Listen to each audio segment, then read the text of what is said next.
podcasts you love. From people you trust. This is TWiT.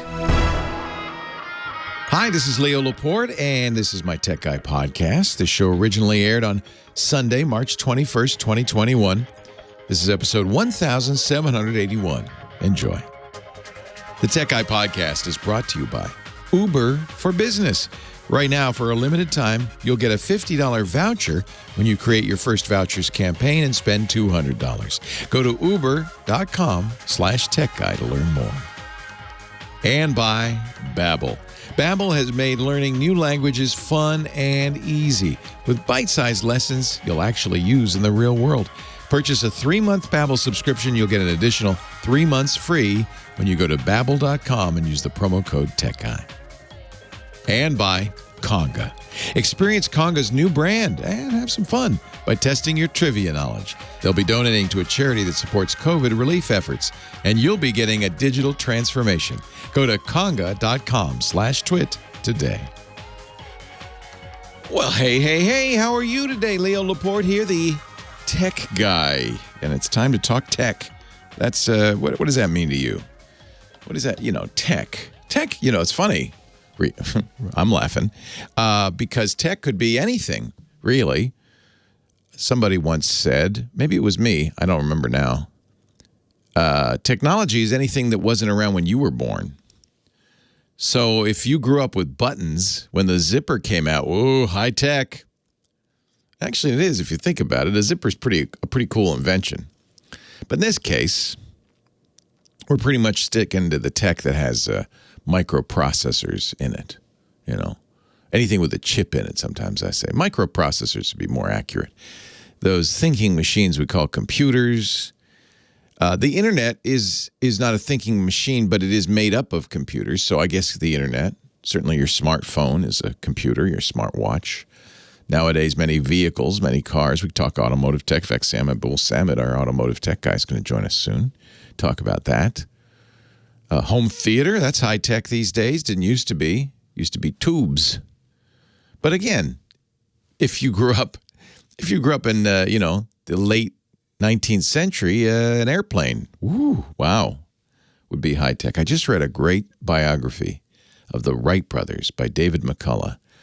And for at least 3 years after they first flew there at Kitty Hawk in North Carolina on the beach there, people didn't believe it. They said, no, you didn't fly. You liars. You're making that up. Even though there were eyewitnesses and pictures, they didn't believe that. Oh, nobody. Man cannot fly. Nobody believed it. It took 3 years and a very, very public demonstration before anybody believed that the Wright brothers had invented the airplane. So there's that. 8888 Ask Leo. That's the phone number if you want to talk about high tech. Anything invented after your birth. Actually, that's I guess not even a good measure either, because even though I was born a long time ago, computers had already been invented shortly after World War II. Maybe even during World War II, there were tube-based computers calculating artillery trajectories and things like that. So, but things that became prominent after you became aware of things going on in the world, because that's the new is what I guess I'm saying. The new stuff is high tech, and there's certainly a lot of new stuff, man. No matter, even if you were born in the 90s are there people born in the 2000s? I guess there are. Even there are actual adults born in the 2000s. Even if you were born that recently, Professor Laura, there are things that you go, wow, like self-driving cars, right? Wow. There's new tech all the time. This augmented virtual reality stuff, that's pretty interesting, pretty exciting. If you want to talk about that, 8888 Ask Leo is the phone number, 888-827-5536. That's toll-free from anywhere in the U.S. or Canada. Outside that area, well, still can call, but you're going to have to get high tech on me and use something like Skype to call. Something that can call on a landline from the internet. It still should be free, 8888 Ask Leo. And there's also a website. I tell you this now so you don't have to go scrambling for a pencil and paper. If you hear me say something, you go, I want to make a note of that. Sometimes that actually happens. We're doing it. We're making a note for you with our trained professional scribe, James Rufo, who's been doing this. James, I think you're on your 10th year or something like that. I've been doing it a long time. He puts it all up on the website, techguylabs.com, so you can get the links, you can see what I said. But even more after the fact, it takes a little while, but we get audio and video versions of the show up there pretty quick. So that way you can even, you can go to today's episode, 1781. You can go there, and then you can drill down into hour 1, 2, or 3, and even within the hour, you could pick segment 1, 2, 3, or 4, and actually, you can read what happened, the question and answer, but those are rough notes, or you can listen and hear it verbatim, or watch even, because for some reason, no one really understands why we make video of this as well. The website, and it's free, no sign up, techguylabs.com. We hear so much about hacking, it's kind of, I think, important to tell the other end of the story. What happens if they get caught? Because that might help discourage some hacking. Young man, he was only 17 years old when he hacked Twitter. You remember this Twitter hack when was it? It was like a couple of years ago, maybe a year ago, where all of a sudden famous people like Joe Biden, Barack Obama, Elon Musk, Kanye West, Bill Gates, Jeff Bezos, Mike Bloomberg, Warren Buffett, the boxer Floyd Mayweather, the internet sensation Kim Kardashian, and even companies like Apple and Uber all tweeted on the Twitter, hey, I want to give back. Apple tweeted, this is pretty much what they all said, we want to give back to our community. We support Bitcoin and believe you should too. All Bitcoin sent to our address below will be sent back to you doubled. Send me money, and I'll double it and send it back to you. Now, I think most of us looking at that would go, that sounds fishy. In fact, I think most people did. But, hey, it's a teenager. When it happened, we were speculating, what is going on? This is either a hacking, kind of an unsophisticated hacking ring, because if you were able to tweet from Apple's account, I think there are other things you could do that might be more useful. Or Barack Obama's account. If it were the Russians, imagine. There's all sorts of things. But to do kind of a weak scam, hey, send me money, I'll double it and send it back to you. Well, it had all the earmarks of a teenager. We just couldn't believe it.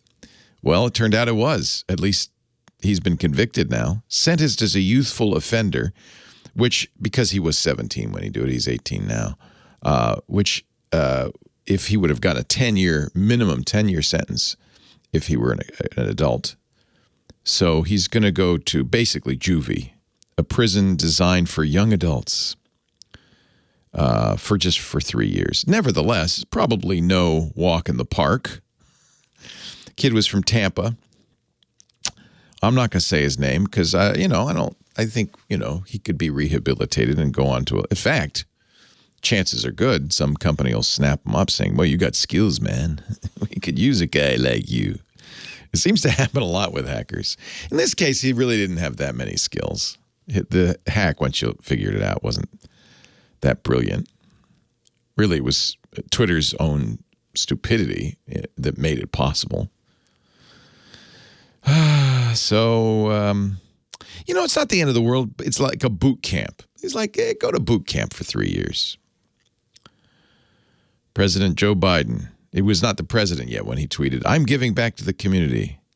All Bitcoin will be doubled. If you send 1,000, I'll send back 2,000. Only doing this for 30 minutes. Enjoy. With all of that, and I think some people might go, oh, yeah, that sounds good. I'll do it.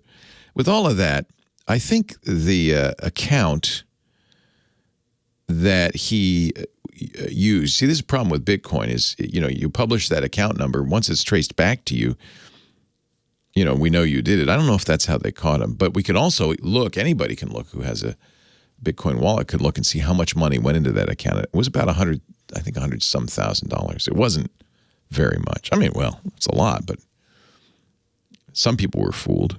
$117,000. And then it was shut down. He was a student in high school. Arrested days later at his home. The Florida Department of Law Enforcement found he accessed Twitter's system. This is the mad skills he had. By convincing an employee, he worked in the IT department.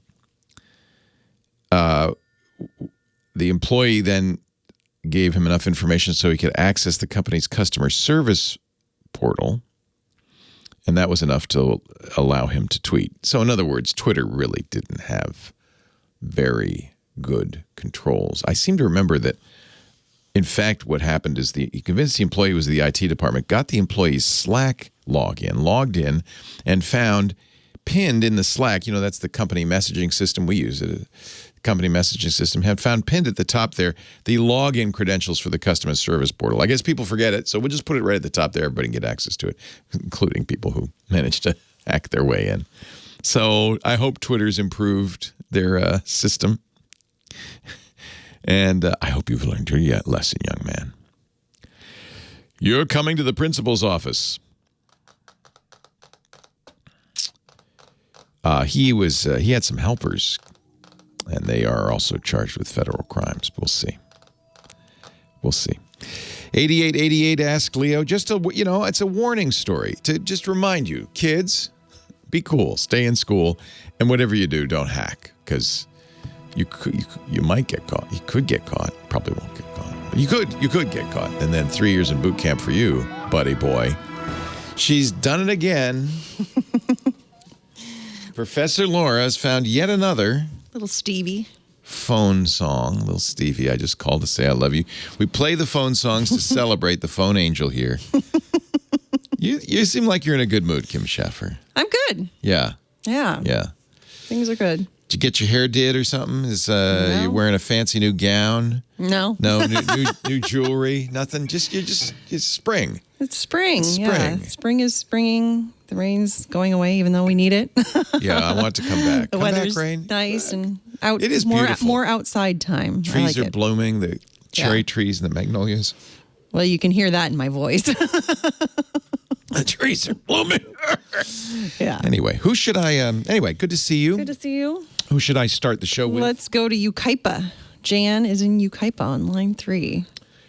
Line 3, Jan. Thank you, Kim. Leo Laporte, the tech guy. Leo, thank you for taking my call. I'm so excited to talk with you. Oh, my goodness. Well, I'm excited to talk with you. First call of the day. It's always the best call. What can I do for you? I have a very, very old HP desktop running Windows 98. What? Yeah, it's like 21 years old.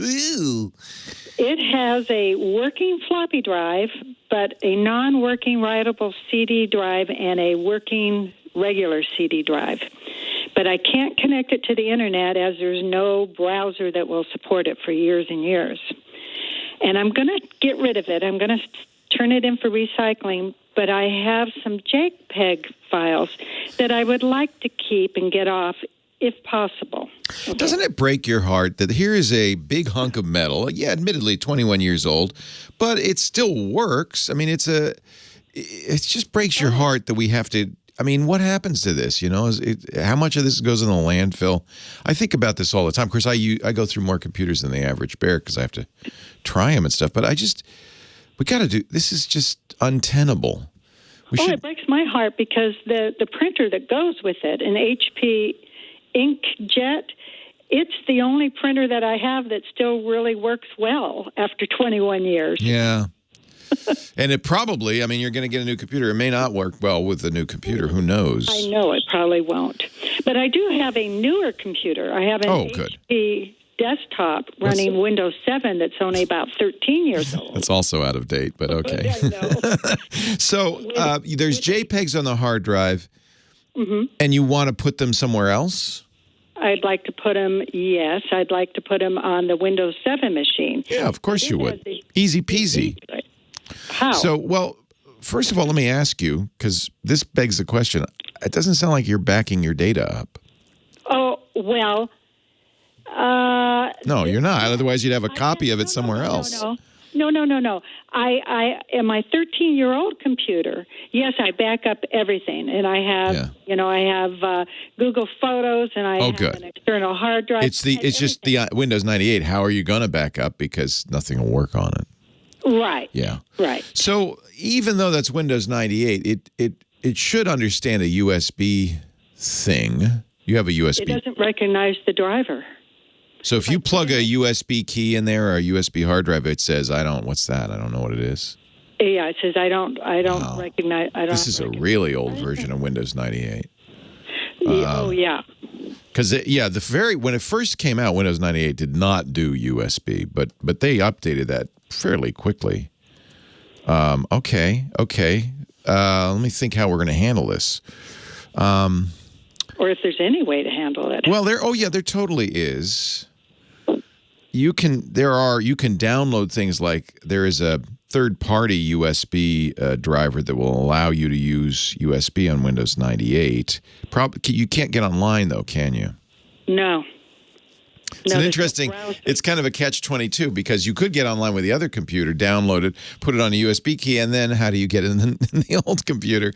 We need to figure out how to get something off the old computer. You said the CD burner does not work, so that would be, of course, another option. I thought it did, but the other week when I tried to do it, nope, it wouldn't do it. And your floppy drive works, but floppy drives only hold a little over a megabyte. God, is that possible? I only have a few pictures. Okay. Well, 1.44 megabytes per disk. If the picture is smaller than a megabyte, you could do it one at a time. But how do I get them on my Windows 7? Oh, that's right. A floppy drive. Oh, what an interesting conundrum we have created. Yeah. So there used to be ways to do this using the printer cable.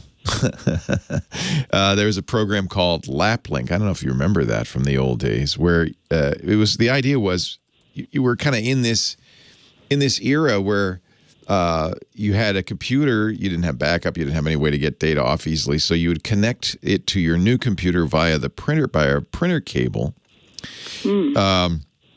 LapLink's still around, but see, their current cables are USB or Ethernet. They don't support I'm just looking, the printer cable anymore.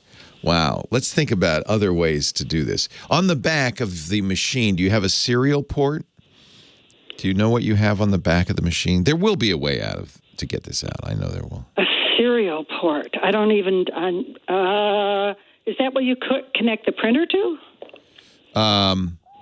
Yeah.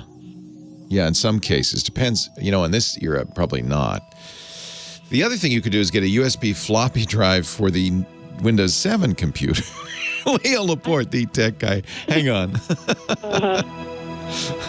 Holy camole. You wouldn't think this would be so hard, would it?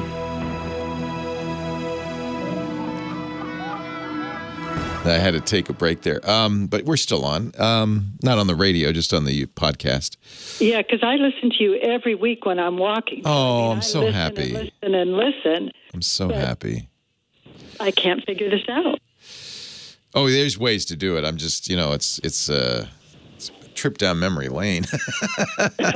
So on the back, and it's a little tricky because of, the situation. On the back of your computer, there are a number of ports that any one of which could probably be used. There's either the printer port, which is, usually on these older computers, a parallel port, but better would be the one you print with is big, fairly big. I think it's 25 pins. And then there'll be a smaller 9-pin one that's a serial port. Okay. And it'll probably be a male serial port. So let me just look on Amazon. What you want is maybe serial to USB adapter. Such things do exist. So triplet key span, high speed USB to serial. That's not what we want. We want USB. Because what we'd like to do is connect Basically, we need a cable to connect that old computer to the quote, and I'm putting this in scare quotes, new computer, because it's not that new either. No. Are you going to get a new computer? Or I am going to get a new computer, and I've been thinking about getting a Chromebox. But the thing is, I have 4 years of Quicken on my computer, and Quicken won't run on a Chrome. No. They do have, well, it's not Quicken, though. It's QuickBooks. They do have an online version of it now. I don't know if there's Quicken Online. That would be nice. There's so many people in your shoes. I know. That would love to do that. Yeah, Quicken on the web. So a Chromebook would work with that. Okay. So, and it would be able, so that's another thing you're going to want to get off that old computer. Well, maybe it's on the new computer. Well, no, I've already got that. Okay. I got everything that was really anything. It was only when I was wanting to disassemble this that I thought, oh, there's a couple of things I would like to have if possible. Yeah.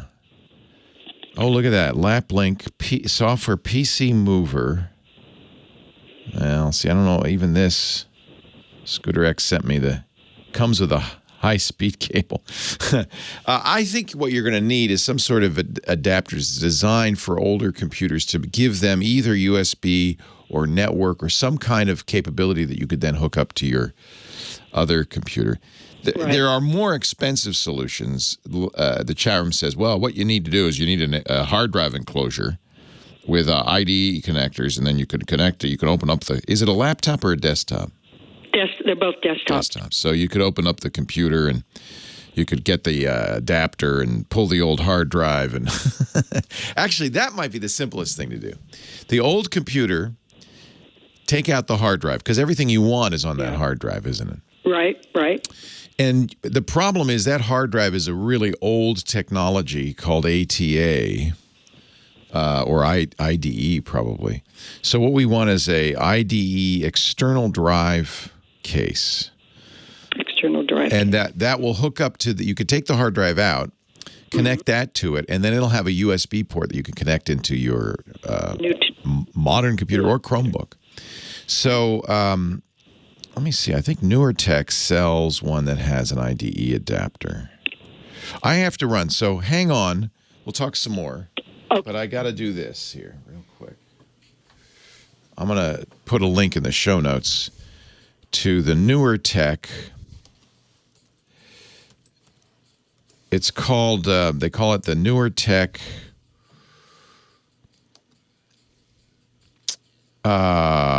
USB Universal Drive Adapter. And I think you can connect it even to, yes, your IDE connection. So there you go. That's how we do this. Our show today brought to you by Uber for Business. Uber for Business. Uber for Business is a great idea. If you're a business, okay, right? It's for business, and you want to encourage employees to show up to the Zoom meetings, right? Buy them lunch or at least a cup of coffee. Or you want to kind of spiff clients who spend a certain amount of money with you. Buy them a meal or buy them a ride. Uber for Business is designed for businesses that want to spiff clients or colleagues. It's very easy to use. Everybody knows and loves Uber, right? So it's a gift that everybody appreciates.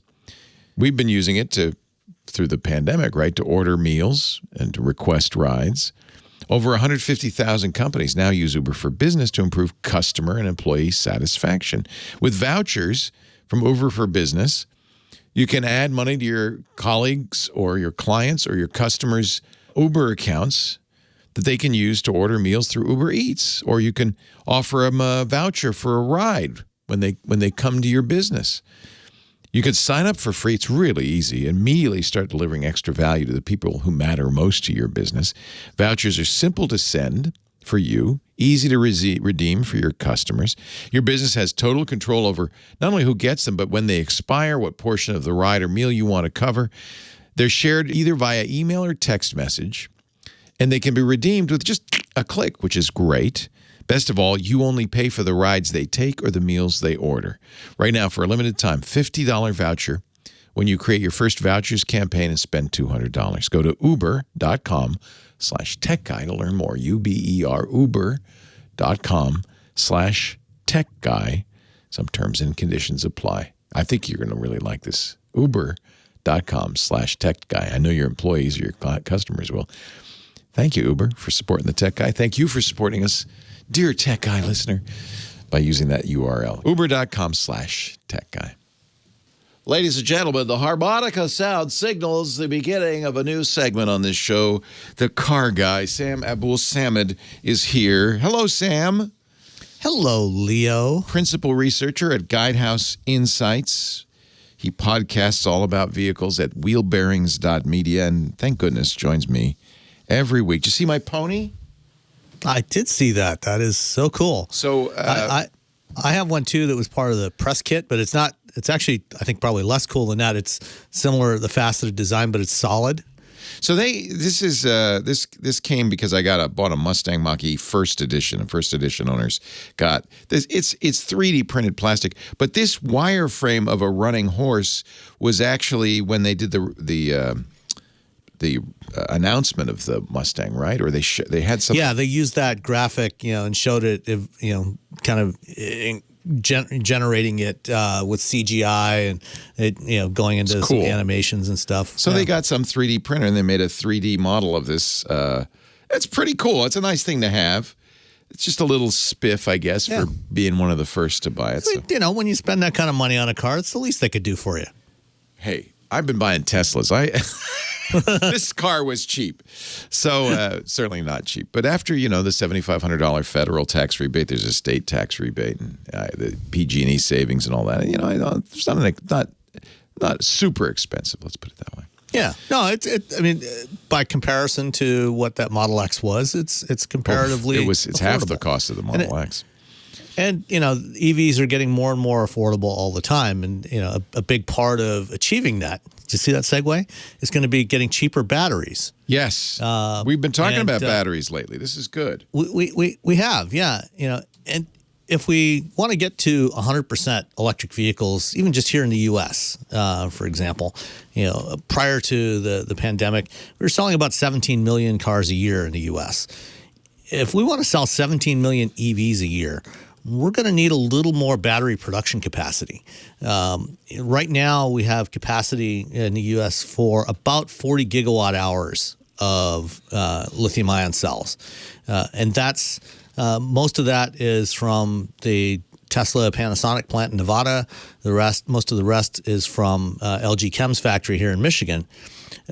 In order to support 17 million vehicles a year, we're going to need somewhere between 1 and 1.5 terawatt hours of battery production capacity.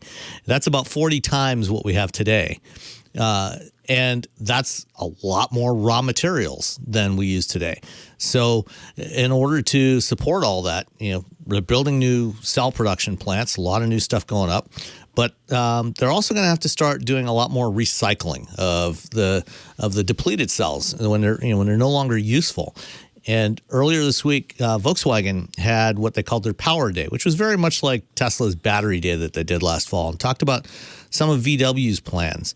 In Europe, they're planning between now and 2030 to build 6 new factories with 40 gigawatt hours each capacity. So that's 240 gigawatt hours. That'll supply most of VW's needs for the European market. But the other thing that they're doing that's really cool that's going to help drive down the cost, and they're looking to reduce the cost of these cells by about half, take 50% out of the cost. A big component of that is going to be recycling. And VW already has a pilot recycling plant in Germany. And if you're watching the video, you can see a couple of images of it over my shoulder where they are taking apart used batteries, from test vehicles. And they have developed processes for recycling, and they think they can get to recovering 95% of the key components. That would be huge. From used batteries, yeah. Because mining lithium and the other special chemicals that these batteries require is nickel, manganese, cobalt. This has environmental consequences, cobalt especially. So human consequences as well. So this is good, and China probably is going to dominate in the lithium mining. So it'd be nice to be able to recycle. They do right now, but there's more lithium mines opening up all the time. As the demand increases, they're finding new sources of lithium. There's apparently a lot of lithium. It's like the Great Salt Lake or something covers lithium or something like that. I can't remember. But there's U.S. lithium. There's a number of sources. Yeah, most dry lakes have a lot of lithium in them. That's where behind China, the next biggest source right now is South America, Peru and Chile. And again, a lot of from dry lakes, they're extracting it there. Also in Australia, and they're doing some here in the U.S. as well, and they're going to do more. But what was interesting was VW posted a video, and I'll put a link in the show notes for it, showing the recycling process. And the first stage of that recycling process, after they take the cover off of the battery pack and take out the modules, they put the modules into a shredder, which you can see a picture of. I mean, just put the whole module, the whole thing, they shred it all up. Just shred it into little granules. Isn't that dangerous? Doesn't lithium, can it explode if you puncture it? Expose it to oxygen? It does. Yeah, it can in its pure form. So there are, and what you don't want is you don't want to expose it to moisture. Pure lithium exposed to moisture. That's when it gets. So they know what they're doing, because I remember that the recycling plants that recycle these rechargeable batteries often have fires because the batteries get punctured and they catch on fire and so forth. So if you know what you're doing, I guess it's safer. Yeah, they're developing processes to make sure that that's safe, so you don't have, hopefully, any of those issues, because that would be a problem if you're recycling that many batteries. Then they definitely want to make sure that you don't have issues like that. Yeah, and so their process that they developed, they shred it up, and then it goes through a couple of stages where it separates out the electrolyte. It goes, basically past some really strong magnets to pull out any magnetic materials like steel or iron, and then the final stage is it separates things like the copper and aluminum and the electrode materials. And they say that from a 400 kilogram battery, they can recover over 100 kilograms of aluminum, 100 kilograms of the electrode material, which is the lithium, the nickel, manganese, cobalt, and graphite, and 20 kilograms of copper, which is, that's a lot of recovery. No kidding. And then, is it really expensive for them to do that? I think it's less expensive than making a new one using virgin materials. Yeah, sure. So if they have to mine it and process it, then it's definitely more expensive. That's good news. Yeah. And given all the reason we haven't done as much of it up until now is there weren't enough batteries to make it economically viable. But as the number of EVs on the road increases, now you're going to have used batteries that you can start to recycle and make it worthwhile. Progress. Yep. We're making progress. Absolutely. So thank you, Sam Abuelsamid. Thank you for two things. One, for your appearances here, but also for recommending that I buy that new electric Mustang, because it's. You were asked before we went on the air how I liked it. I was saying Lisa and I both agreed last night as we took a little ride. We love it. I like driving electric. I really do. And so it's encouraging to me when I hear things like they're able to recycle these batteries, because I don't want to be a burden on the environment. The whole point is to cut emissions, to be not to be a burden. So that's good news. Yeah, anytime you manufacture anything, there is inherently some burden on the environment. But the thing is to be able to do it in the most efficient way possible, and then make it last as long as possible. Right. So second life uses of batteries are another thing too. Right. I have 2 Tesla Powerwalls in my house that are, I presume, reused Tesla batteries. I don't know if he's. I think those are made from new batteries. Okay. But in the future, we will see them made from recycled batteries. Sam Abuelsamid, principal researcher, Guidehouse Insights. If you love cars, you'll love his Wheel Bearings podcast. That's at wheelbearings.media, and he joins us each week right here. Thank you, Sam. Thank you, Leo. Talk to you next week. Yay. All righty, Sammy. Have a good week. You too. Talk to you soon. That newer tech adapter cable that you were talking about, I have one of those, and it does work with IDE drives. I've got a whole stack of IDE drives. It's kind of in an the next room amazing. over here. Every geek should have one. So Jan, thank you for being patient. I'm sorry we had to do Sam. I have sort of a 20-year-old computer sitting right next to me here. My computer case is 20 years old. Wow. I first built it up 20 years ago. It was the first one I actually built. At that time, it had an AMD Duron 800 chip in it. Holy cow. And I've But you replaced slowly the guts. Frankensteined it bit by bit to add more features. Every few years I upgrade components in there. You know, now there's a Ryzen 5 and nice. an NVIDIA GTX 1080. By now the case is the only thing left. You've replaced the motherboard and everything else. Yeah. I've replaced power supplies and everything. So thank you, Sam. Take care. Right. Yeah. Bye-bye. Bye-bye. So Jan, this is from a company after my brain isn't as good as it used to be. So after thinking about this for a while, chat room finally said, she could open the case. This could take. You can do this easily. Just a screwdriver. You open the case, and of course, make sure everything's powered down, and gingerly take out the hard drive. Right. And then this thing that comes from newertech.com, it's $50. Okay. And they call it the Swiss Army knife of drive connectivity. You're not going to want to use this forever because your drive will be exposed in the circuitry and so forth. But to quickly get that drive into the quote newer computer or even your Chromebook, you'll connect this to the drive adapter. It has power, so it'll power the drive, and the IDE connector will work on that drive. You plug it in, and then the other end is a USB cable. So you plug that into your 13-year-old computer, and the drive should just show up as a drive. Then you can browse through it and find anything that's on that drive. It's probably a good idea to keep it around as a backup of whatever you did in those days on that computer. Right. Yeah. Right. And will you put in the show notes which thing I need to buy? I absolutely will. I think we already have. Leo, you're wonderful. I'm sorry to have to put you on hold before we get a solution to this, but this is a great solution. No problem. Yeah. Oh, fabulous. I'll do it right away. Thank you. Yay. Thank you, Jan, for your patience. Take care. Have a fabulous day. You too. Bye. Bye-bye.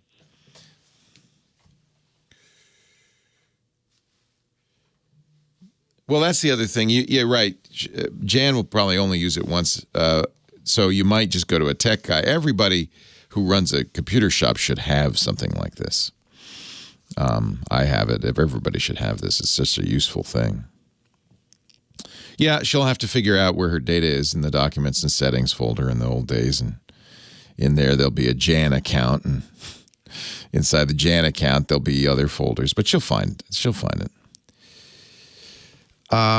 Yeah, I mean, the only one I know is the newer tech one that I've used, but of course, I'm sure there are other companies. I just trust newer tech. They're Other World Computing, and I'll know they stand by it. They have a 1-year warranty. All that stuff should get support.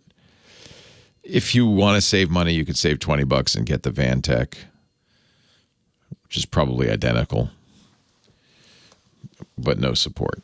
So, Leo Laporte, the tech guy. 8888, Ask Leo.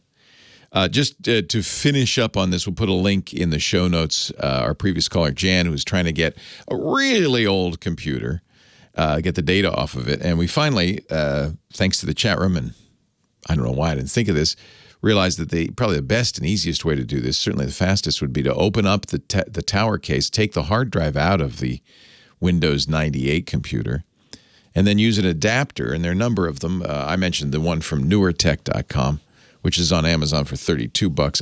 I see one now for $16 for half that price from Vantech.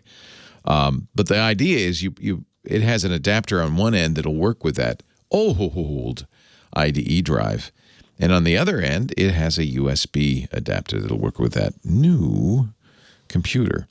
And it'll just basically turn that old drive into a USB drive. Not a fast USB drive, but a USB drive that you can then data mine. Get your pick and your shovel and look for all your old data. George on the line from Bayonet Point, Florida. Hello, George. Hey, Leo, how are you? I'm wonderful. Now, does Bayonet Point look like a bayonet? No, not really. It just happens to be 40 miles north of a bayonet point somewhere, I guess. I don't know what it is. So there's two bayonet points. Even more confusing. No, we're 40 miles. We're 40 miles north of Tampa. Oh, nice. Sounds like a nice place to be. What can I do for you right now? I'm living the dream. Oh, good for you. I've got a Epson ET2760 printer. Oh, I love those. And it's a great printer. The only thing is I messed up with the firmware, and it's not recognizable anymore. Oh, no. And what I tried to do is I shut it off, turn it back on, and all I get is a message.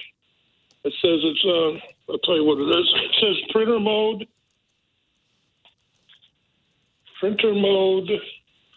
set jig, and push OK for BT. Whatever the hell that means. Boy, that sounds like nobody's rewritten those error messages in quite some time. Well, I guess not. So one thing you can try, the jig, that's hysterical. One thing you can try is the jig is up. The jig is up.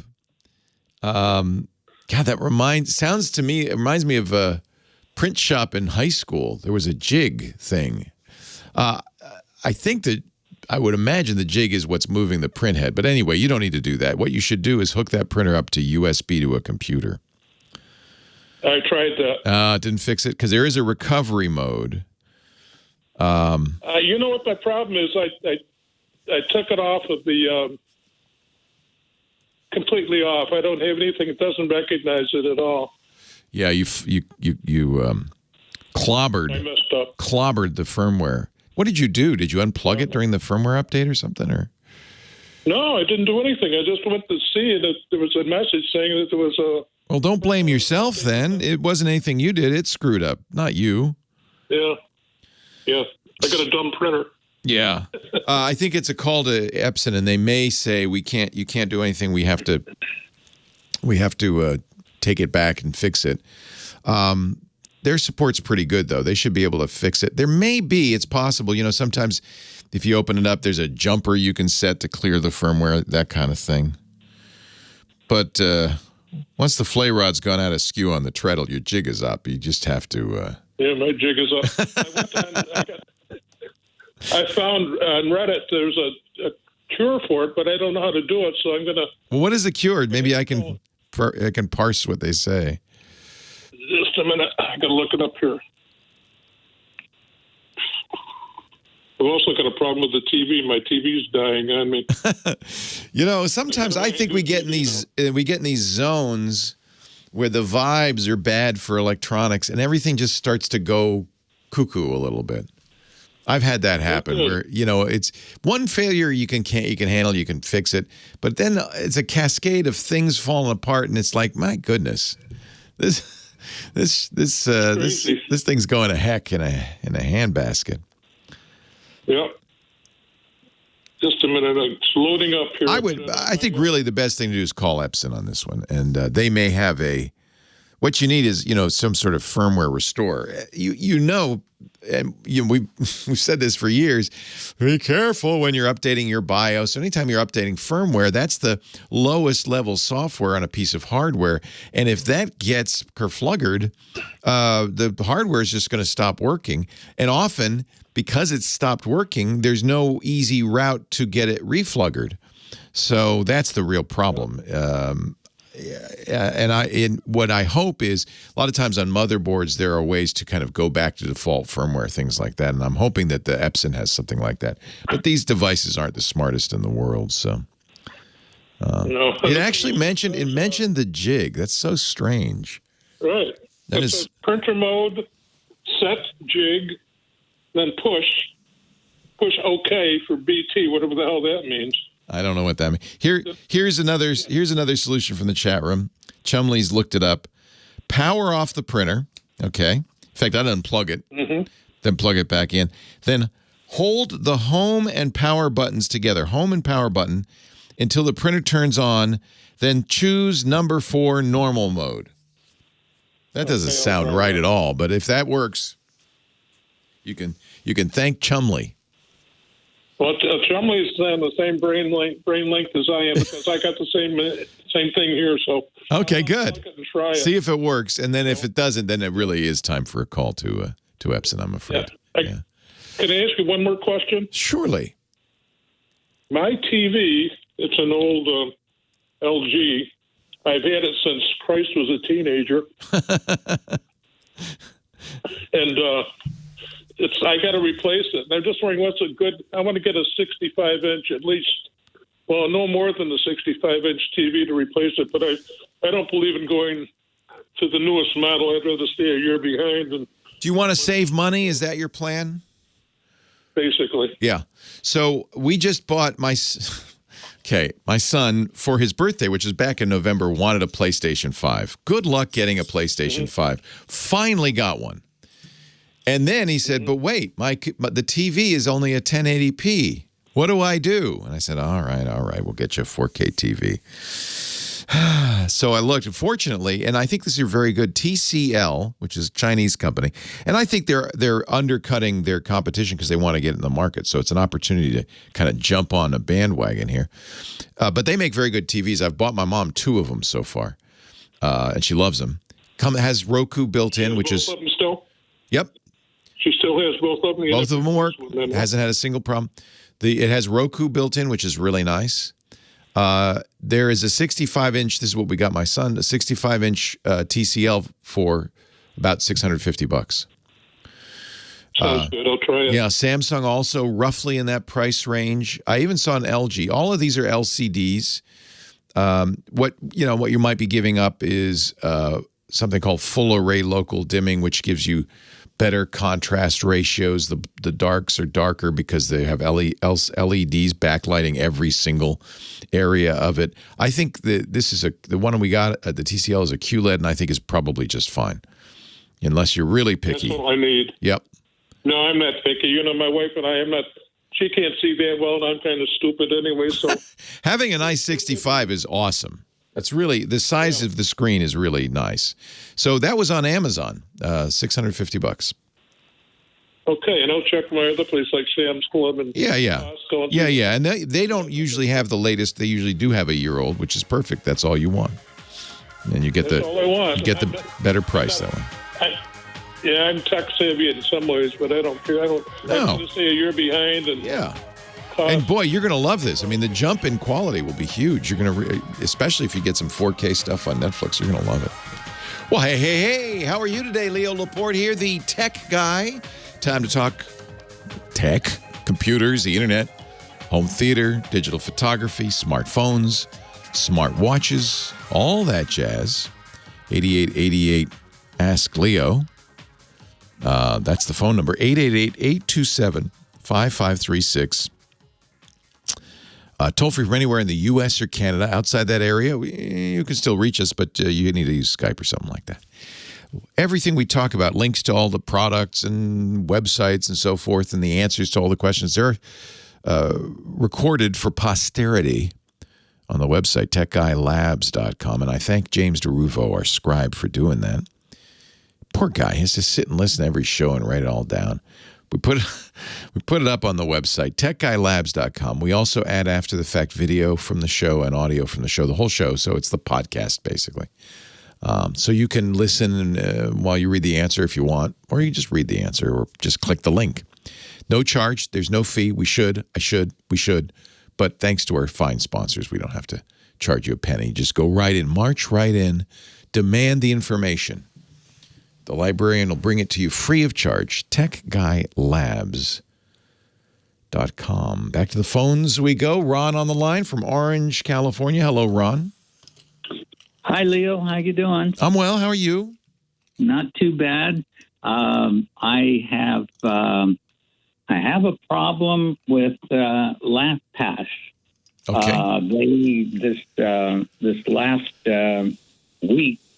They sent out a thing that they were going to start charging. Well, they turned off. They still have a free tier, but what they did is they changed the free tier to the point where, all it is good for one computer, and that's it. Okay, and And, actually that I can understand will probably work for me because anybody else in the family I talked to didn't know what I was talking about. So the reason I liked LastPass, and actually I still like it and pay for it, is because you have one vault. They store it. It's encrypted on their servers, but so they can't access it, but it's stored there. And you can use it then with everything you have, your phone, your computer, everything you've got. And so to me, that's the most, a password manager that doesn't work on my phone and my computer isn't that useful to me. I think the company that owns LastPass, actually they got sold last year. They were a sponsor, so I have, a soft spot, and I've been using them since they came out in like more than a decade ago. Well, that's the reason I started it. Thank you. And I've always recommended it. And people are upset, I guess understandably. It's hard when you've been giving something away. People are always going to get upset when you say, nope, not free anymore. And so when they changed the free tier, I think a lot of people got upset. But my argument is, why you expect a free password manager? This is one of the most important programs you'll ever run. This is key to your security. It was nice that you could use a free version, but they're only asking $3 a month. It's not the most expensive software in the world. So if you really want a free password manager, there are choices out there. There are free password managers, open source and so forth. Another one I recommend highly is Bitwarden. The problem is once you invest in a password manager, people say, well, I'm not going to, everything's in LastPass. It's pretty easy to export it out of that and put it into a new one. Bitwarden has a good free tier, and even if you want to pay for it, Bitwarden's only $10 a year, so it's more economical. So and it's open source, which I like. So if you're upset with LastPass because they reduced the capabilities of the free tier, then Bitwarden would be a good alternative choice. It works pretty much the same. Well, Leo, actually, that's not why I called. Oh, okay. I got locked out of my LastPass. Oh, that's not good. While I was setting it up, and my problem is they don't have a phone number. They don't have anybody to contact, and the contacts that I have tried didn't work for me. And the things that they sent me. One was put in your email address, and they'll send a hint of what your password. Did you forget your password? What happened? No. It was while I was signing up for the year is when I lost it, and I don't know. So had you been using it for a while, or?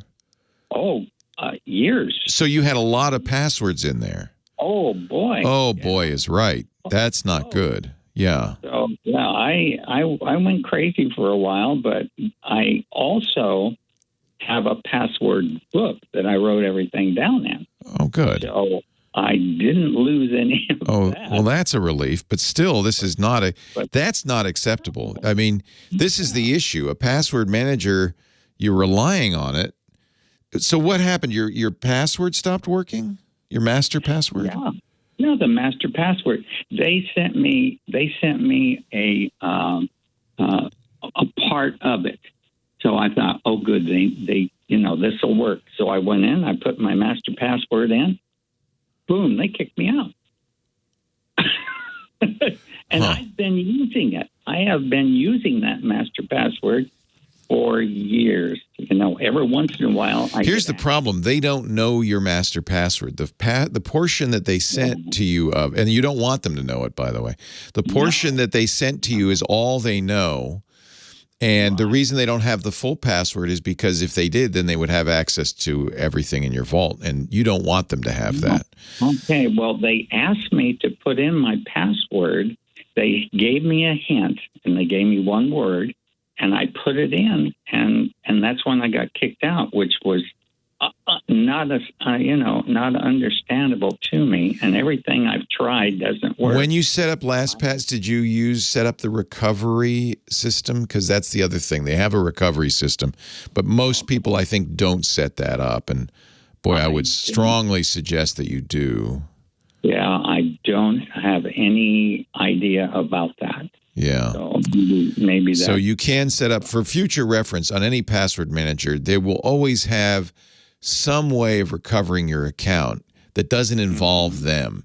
You wouldn't want to use a password manager where you could say, "Hey, what's my password?" and they send it to you. That would really be a red flag, because it would mean they would have access to your stuff.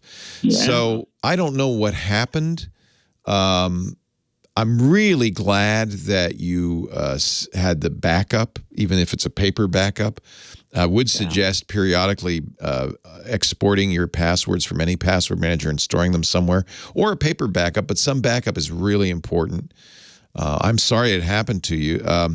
Do me a favor, send me an email, and I will send it off to LastPass support and say, can you escalate this guy, get him a solution. But again, Ron, they won't be able to give you your password. So if something, if you've forgotten your password or something. Yeah, I have not forgotten my password. Yeah, you've been using it for years. I doubt you forgot it. And you're sure the caps lock key or the num lock key is not pressed or anything like that? Well, it's not showing when I'm typing in that it's. That's it's always hard because you can't see it, can you? But that's I don't know why they do that. I think almost everybody assumes, well, there must be somebody looking over your shoulder. There's never anybody looking over my shoulder. You can show me my password, thank you, because what if I mistype it? Then here's what I would suggest, just to make sure, type in your password in a notepad or something so you can see it. And make sure it's exactly what you think it is. And then you can copy and paste that in the LastPass. That will eliminate the num lock or the caps lock somehow being on and something changing your password. Type it so you can see it, because you're right. You never can see it when you type it into LastPass, but you can paste it. And so if you're pasting something you know to be correct and it's still saying no, then somehow something went wrong. It changed your password or something like that. That bugs me a little bit. It's, you wanted to pay, and that's the problem, is you're not a paying customer yet. And so I don't imagine the support's great for free customers. Paid support should be good. Tell them you want to pay. Anyway, send me an email, leo@leoville.com. I will make sure that you get special kid glove treatment, because I still know them and I'm good friends with them, and I want you to get taken care of, Ron. That's terrifying, right? That's the worst. That's your worst nightmare. You put everything in a password manager, you rely on the fact that it's going to be there for you. That's the whole point. That's the whole point. Leo Laporte, the tech guy, 8888. Ask Leo, the phone number. We'll take more of your calls now. Coming up, Chris Marquardt, photo guy. He's going to help us get better digital photography experiences. Talking about password managers, just real briefly, I don't want to belabor it. I've mentioned it many, many times before, but it's very important to have a password manager, because these days we got to have lots of passwords. Every website, every app has its own passwords. You don't want to, trust me, you really don't want to reuse passwords, because that's a security vulnerability. Any of the sites, let's say you use the same password on 20 different sites. If one of them has a breach, then the bad guys who get that password can then try your email and password on all the other sites, and chances are they're going to find the other 19 and log in. So it really makes you vulnerable, and because most people really do just use one password or a variant of one password everywhere, you're really vulnerable in that case with the number of breaches we have these days.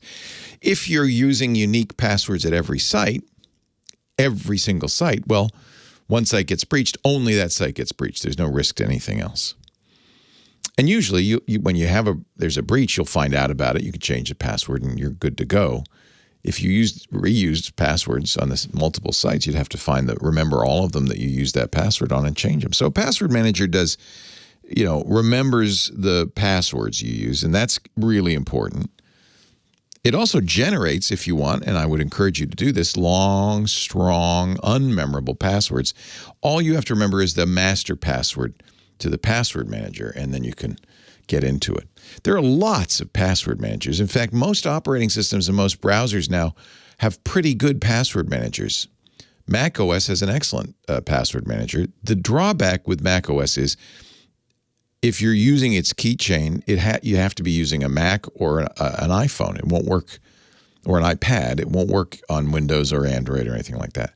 Actually, I think they just added the capability to if you use it on Windows. So as they expand that, it might be a better choice.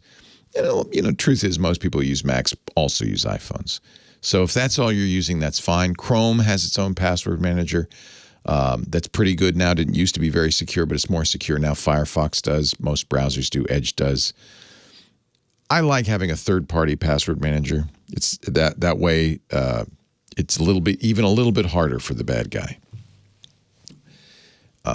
And so, as I said, I use LastPass. I also use Bitwarden. And I also have a 1Password account. I don't recommend multiple password managers. That's a recipe for disaster. But as part of my job, I like to review them all. And I think I have 5 or 6 different password managers I've put my passwords in and tried. And most of them have very similar features. They fill in the passwords for you in most cases. It's nice to be able to remember passwords not just to websites but to apps. And most of them will do that as well. That's why it's I think, really important that it work on a phone. And that's one of the things LastPass took away with their free tier. And I think that's probably why people are howling. But honestly, your password manager is one of the most vital pieces of software you use. And to me, paying $36 a year for that doesn't seem too onerous. If you're broke, and gosh knows that happens. There are free choices like Bitwarden, which are very, very good, and you can use that instead. But I don't think people should insist on. Well, I think all password managers should be free. There's a cost to running them, a significant cost. Not just running the servers and keeping track of your vault, but there's a significant cost to keeping them secure and up to date. That's a big one. Gary on the line from Redondo Beach, California. Hi, Gary. Leo Laporte, the tech guy. Gary, are you there? Hello, Gary. I put him to sleep. Here I am. Oh, I'm sorry. I didn't mean to put you to sleep. I apologize. What can I do for you? Oh, I've been doing stuff. Yeah, I don't blame you. Yeah. I've had 2 of my laptops die this week. Oh, man. You're in that cloud I was talking about. The first was my Dell, which the hard drive went on the blitz around 6 months ago, and they said, send us the computer, we'll get you a new hard drive. Well, at least it's under warranty. That's good. It was refurbished. Okay. So after the 90 days, it quit again. Then I got, then I had a Hewlett Packard, and I don't have a webcam on the thing, so I bought a webcam to attach to it, and the webcam is using all the power of the processing unit. And that started making the computer act weird. And I knew that I should have, my first instinct, I was looking at Lenovo, because I like Lenovo. Me too. And I'm really, with doing stuff with Microsoft now and their new Outlook, they want me to install all their Office stuff and everything else on all of my computers. And I can't get a hold of them to tell them I don't have anything else to install it on. And, it's already installed on my iPhone and iPad. So I'm wondering what you think might be something good for me. I'm looking to get something that's got power. And What do you do with your computer? Browse the web. I do some documents. I go to some meetings. I do phone lists. Used to use Microsoft Office a lot. I like it. Why do you need power, just out of curiosity? Because all of those things are pretty lightweight. I don't know, make it go faster. I think people overbuy, to be honest with you, because they say, well, and my wife, don't tell her I said this. She does this. She says, I want the fastest computer made. I said, no, you really don't need the fast.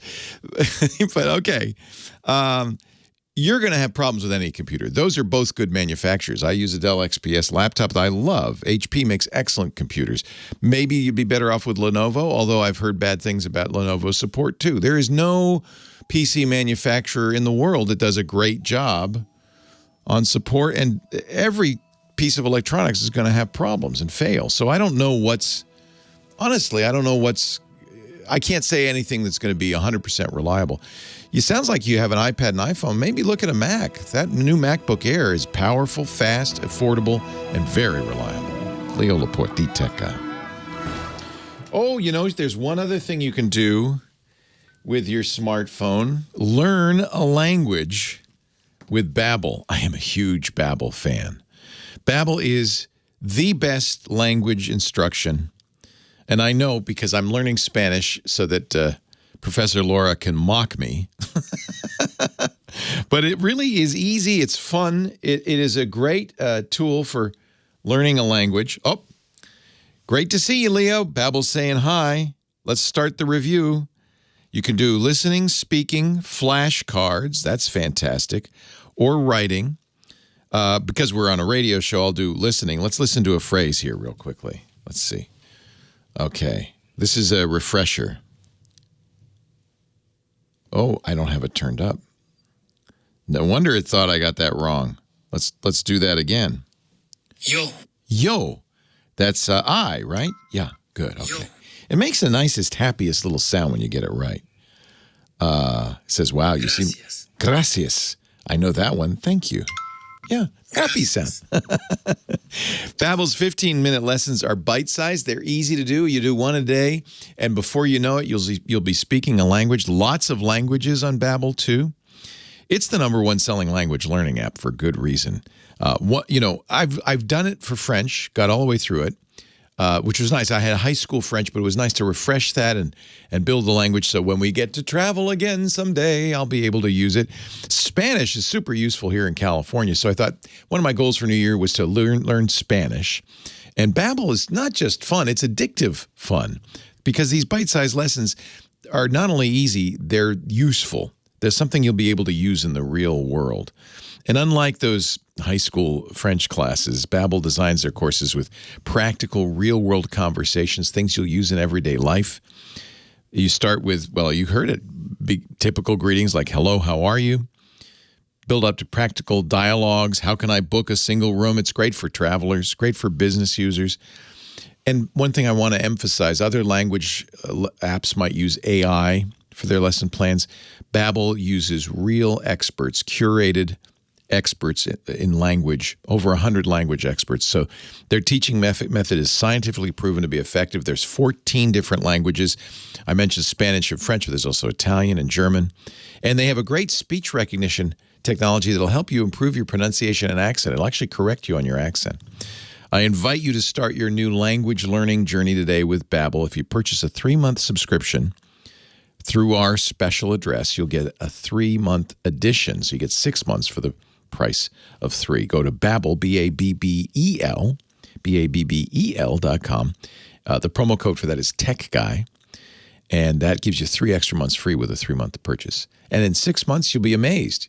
You'll be babbling along in French or Spanish or German or the language of your choice. Babbel.com, code TechGuy.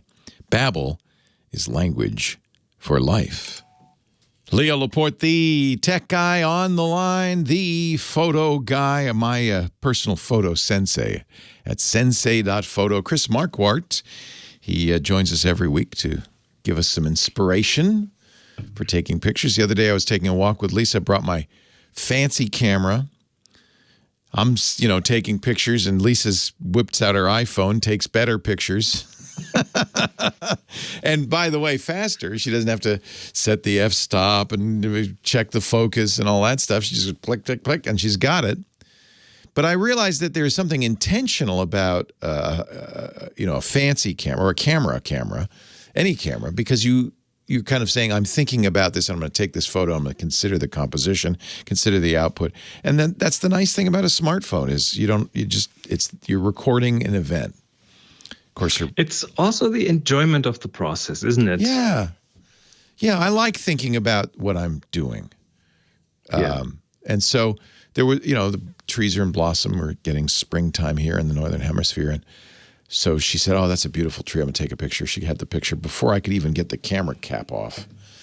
And I'm going around and I'm thinking, I don't like that. But you're right. I enjoy that process. So that's kind of what we do here.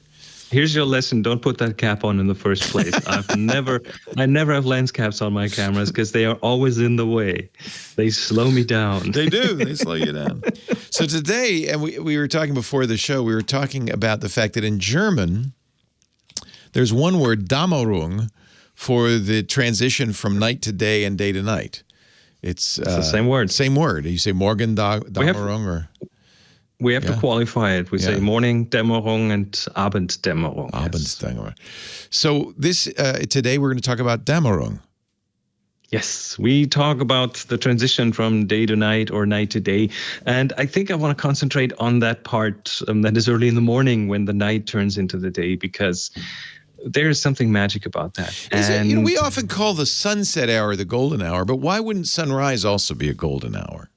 Oh, there's a golden hour it's right same, after sunrise. You call that golden hour, same thing. Yeah. But most people are more awake in the evening hours. So this is one for the early birds, not for the night owls. Yeah, I have to say, when I've been with a bunch of photographers on various photo expeditions, they're all setting their alarms. They're getting up early. I'm saying, I'll see you tonight. I want to get the sunset. You get the sunset. Well, you have a few things in the morning that you don't have in the evening. If you look at landscapes, for example, you will get the light in the sky, the colors in the sky. They are just so much different in the morning. They are. And when the sun comes up, it will often graze the clouds. Just light them from the sides, and you get these amazing structures in the sky and this amazing play of color. You have a blue hour in the morning, the same as in the evening. But one of the advantages of the morning is that if you have like reflections on a lake, those will typically be more crisp than in the evening because you have less wind in the morning. That's one thing you start to learn as a photographer. And even the latitude you're at affects the light. Northern light is very different than southern light, things like that. Absolutely. But in the morning, things are quieter, so not as much wind. You have more. That. You're right. Better reflections in the morning. Of course, depending on what latitude you're at, the sun comes up very quickly. The closer you are to the equator, the faster that goes, or takes its time. So if you are higher up in the north, it takes longer. So you have more time in the morning. A thing that I love is that time in the morning when a city wakes up. This is Venice, which is normally, in fact, St. Mark's Square, which is normally full of people. But because it's so early in the morning, there's a fog, kind of a mist. This really is evocative, this picture. We'll put a link in the show notes. You can even do street photography. I mean, people like either some really late people coming home, or someone worked overnight and is coming home, or you have someone delivering things to stores, that kind of stuff. That's something that you will find in the morning. And it's very isolated because the rest is usually empty. So I really like that a lot. You're going to make me get up in the morning, aren't you? Yeah, it's easier in a group. Trust me, it's easier. Yeah. Soft light. In the morning, you have very soft light. So if you are out in nature, you will get some mist out there, some fog out there, stuff that diffuses the light. And again, with reflections, you just have this wonderful, perfect combination. That is just, you can't get this in the evening usually. Yeah. One of the things is, if you're out in the morning, have a light tripod with you. And I say light tripod on purpose because you will, if you're up really early, you will want that tripod because you might do some longer exposures. But for the rest of the morning, you will have to carry that. So don't take a heavy tripod with you. Yeah. And it's true that sometimes you want to get the water smoother, or get a macro. You had the beautiful shot in here. We have a gallery that Chris has put together from Flickr, which we'll put up a link to on the show notes. We have a beautiful macro shot of dew. Morning dew. Morning dew is something that you cannot get in the evening. It's just not there. So that's something to get. Or you have a spray bottle with you and fake it. Make your own dew. Yeah, but the original is better. And of course, if you're shooting like the classical morning shot as a sunrise shot, if you shoot one of those, I always suggest to put something interesting in the frame, a silhouette, something in the foreground that adds a bit of interest. And a naked sunset isn't that interesting. Yeah, you have a naked, if for the lack of a better word, sunset is the first image in this gallery. And you're right, it's not nearly as interesting as one of the latter images in the gallery, which has a tree. It's just a simple tree, but it's nice. It has an interesting shape, and that as a silhouette in front of a beautiful sunrise, it makes it just 1,000 times better. Yeah. By the way, I have a picture says sunrise the other day. They're very casual. I love it. I have an anecdote I learned when I was in New Zealand that they shot some sunset scenes at the set of where the hobbits live. And the sun was in the wrong place, so they had to shoot those early in the morning. Oh, you're kidding. So they had to get up. Yep, they had to get up early in the morning and then shoot those. That is one of the differences. The sun comes up at a different place than it sets. Yep. So depending on what background or what foreground you're looking for, it probably is important to consider the time of day. Need a photographer's ephemeris, and it can tell you where the sun will be when the sun rises or sets. Chris, it's always an inspiration. And you always make me want to go out and take more pictures. And it can be with a camera phone or it can be with a fancy camera. It doesn't matter. It's the idea is thinking about it. And you can spend just as much time with a camera phone thinking and composing and planning your pictures with any other camera. And these days, everybody's got a camera phone in their pocket, so it's an opportunity. We are looking for some submissions. A couple weeks left in our photo assignment. Is it weird? No, it's cross. It's the cross. TGX cross, which is a very weird tag, but it's the one that, TGX was taken. So the deal is you take a picture, take a lot of pictures, illustrating a cross shape, whatever that means to you, wherever you can find that. Then when in an X configuration, right? Like an X. So okay. It's like a cross. Not a religious cross, or if you did, you just tilted at an angle and then it would be an X. Anyway. There we go. If you take a picture that you say, hey, I like this, submit it to our tech guy group at flickr.com. And as Chris said, have the tag in there be TGX cross? X cross. Okay. And Renee Silverman, our moderator, will thank you. And then, Chris, when are you going to do it? Maybe a week or two before you do a review? It's a couple of weeks, and then we'll look at the photos. He'll pick 3 photos and talk about them. And it's not a contest. There's no prize. It's just a chance to take pictures. Get out there and take some more pictures. This is a good time now. The weather's turning nice. Chris Marquardt is at sensei.photo, SENSEI.photo. That's his site where he does critiques, reviews, encouragement, and coaching. Check it out. Leo Laporte, the tech guy.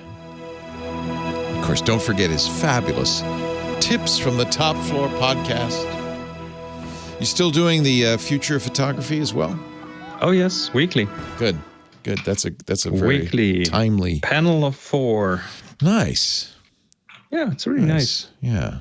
I've completely stolen your format.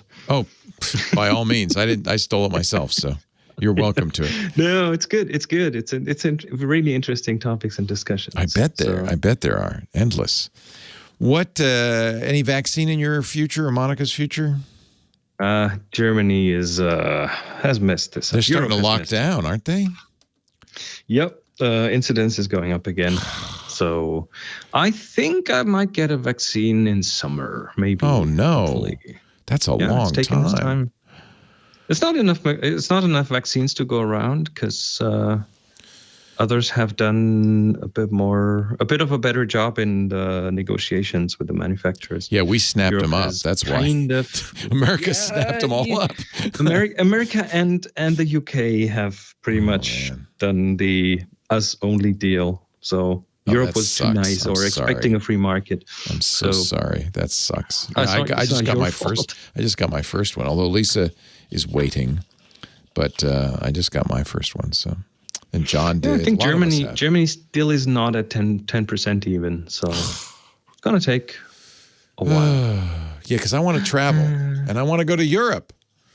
Yeah, well, not now. You don't want to go to Europe right now. No. All right. Thank you, Chris. Be well. All right. See you next week. I'll be here. All right. Take care. See you then. Bye-bye. Leo Laporte, the tech guy. 8888. Ask Leo the phone number. Back to the phones we go. Peter in Brooklyn, New York. Hello, Peter. Hi, Leo. How are you? I'm great. How are you doing? Good, sir. Thank you. I have a little problem, Leo, and I was racking my brain trying to figure it out. I purchased an M1 MacBook Pro. Nice. How do you like it? I have the same model. I love it, actually, but there's a bug in there that I can't seem to fix. So at first, everything was working fine. I tried to update it through the software update. Yeah. And for some reason, it would never go through. It looked like it was downloading the update, but when it came time to install it, it wouldn't install. So I said, you know what? Let me try and format it. Maybe, it'll get the 11.2.3, I think it is. Yeah. Update from Apple. Yeah. And when I wipe the drive, through this utility, and I tried to bring back the operating system. Yeah. It goes through the process, and then as soon as it gets to create account login, it never goes through. If you shut it off, it comes back on. It looks like it's there. It looks like the actual account name and password search, but it always says that there's something wrong with it. And then it reverts back to the previous version. So you are able to use it, right? No, I can't. It's now.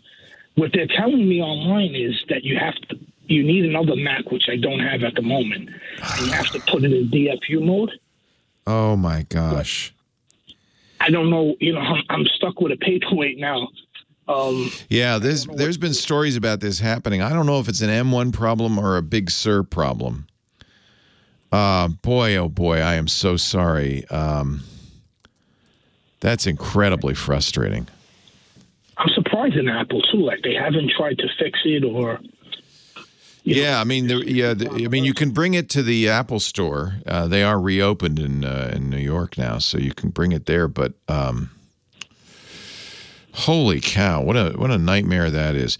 Now, apparently, Mr. Macintosh on YouTube has made a video that's no, but see, it looks like you got to have a second Mac. That's so frustrating. That's just not okay. I was thinking of waiting until I purchase another Mac, but right now... well, I'd bring it to the Apple Store. I mean, look, this is their fault. This is their fault. This is really inexcusable. You shouldn't... And it all comes down to Apple's decision to make it super secure. So it's a secure boot process now. And it makes it more fragile, unfortunately. So even if it's out of maybe because I don't know if I have I don't know how long I have on. I probably purchased it either in late December, early January. I could still bring it to them. And oh gosh, yeah. Oh yeah, this is I'm telling you, this is their fault. And you bring it in, they're going to be very, as they should, apologetic. And they of course can use the disk configurator or the Apple configurator to make that, to fix that. So that's, at this point, I think that's your only solution unless you can find a buddy with another Mac. Look at Mr. Macintosh's video. That's the step-by-step of how to do this DFU thing, the device firmware update. Very frustrating. Really very, very frustrating. It's disappointing that this has been happening. You're not the first person I've seen this happen to. You're the first person I know I've talked to that's happened to. I don't know how widespread it is. There is a 9 to 5 Mac article that the chat room just passed along on reviving an M1 Mac that has the step-by-step. This also wants a second Mac with the Apple Configurator 2 installed. It drives me nuts. They'll fix it. I think in the long run, they'll choose a better path to secure boot. But boy, is that a mess. That is just a mess. Thank you, Leo. Yeah, I apologize. I don't have a fix for you. Shame on you, Apple, for letting this happen. It doesn't look good to do this on your brand new hardware platform. Honestly, I think part of the problem is Big Sur and their decision just to become more secure. Big Sur does a lot of very odd things under the hood. You might have noticed you now have 2 drives. The system is on a read-only partition. That's, I think, part of the problem. And so that makes it more secure. You know, Apple's decided to really lock it down, makes it less prone to malware, but it also makes it unfixable if something goes wrong, and that's the situation. I don't think it's the M1. I honestly think it's Big Sur. I really do. I think it's the Big Sur is the issue.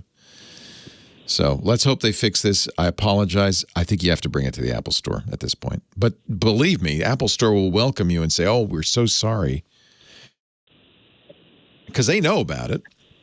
It's not uncommon. I see this number of people on Reddit complaining of the same thing. I'm really sorry this happened to you. Thank you, and thank you. Sorry, Gary. Yeah. You know, it's one of those things where I recommend Apple all the time. You just heard me do it last hour.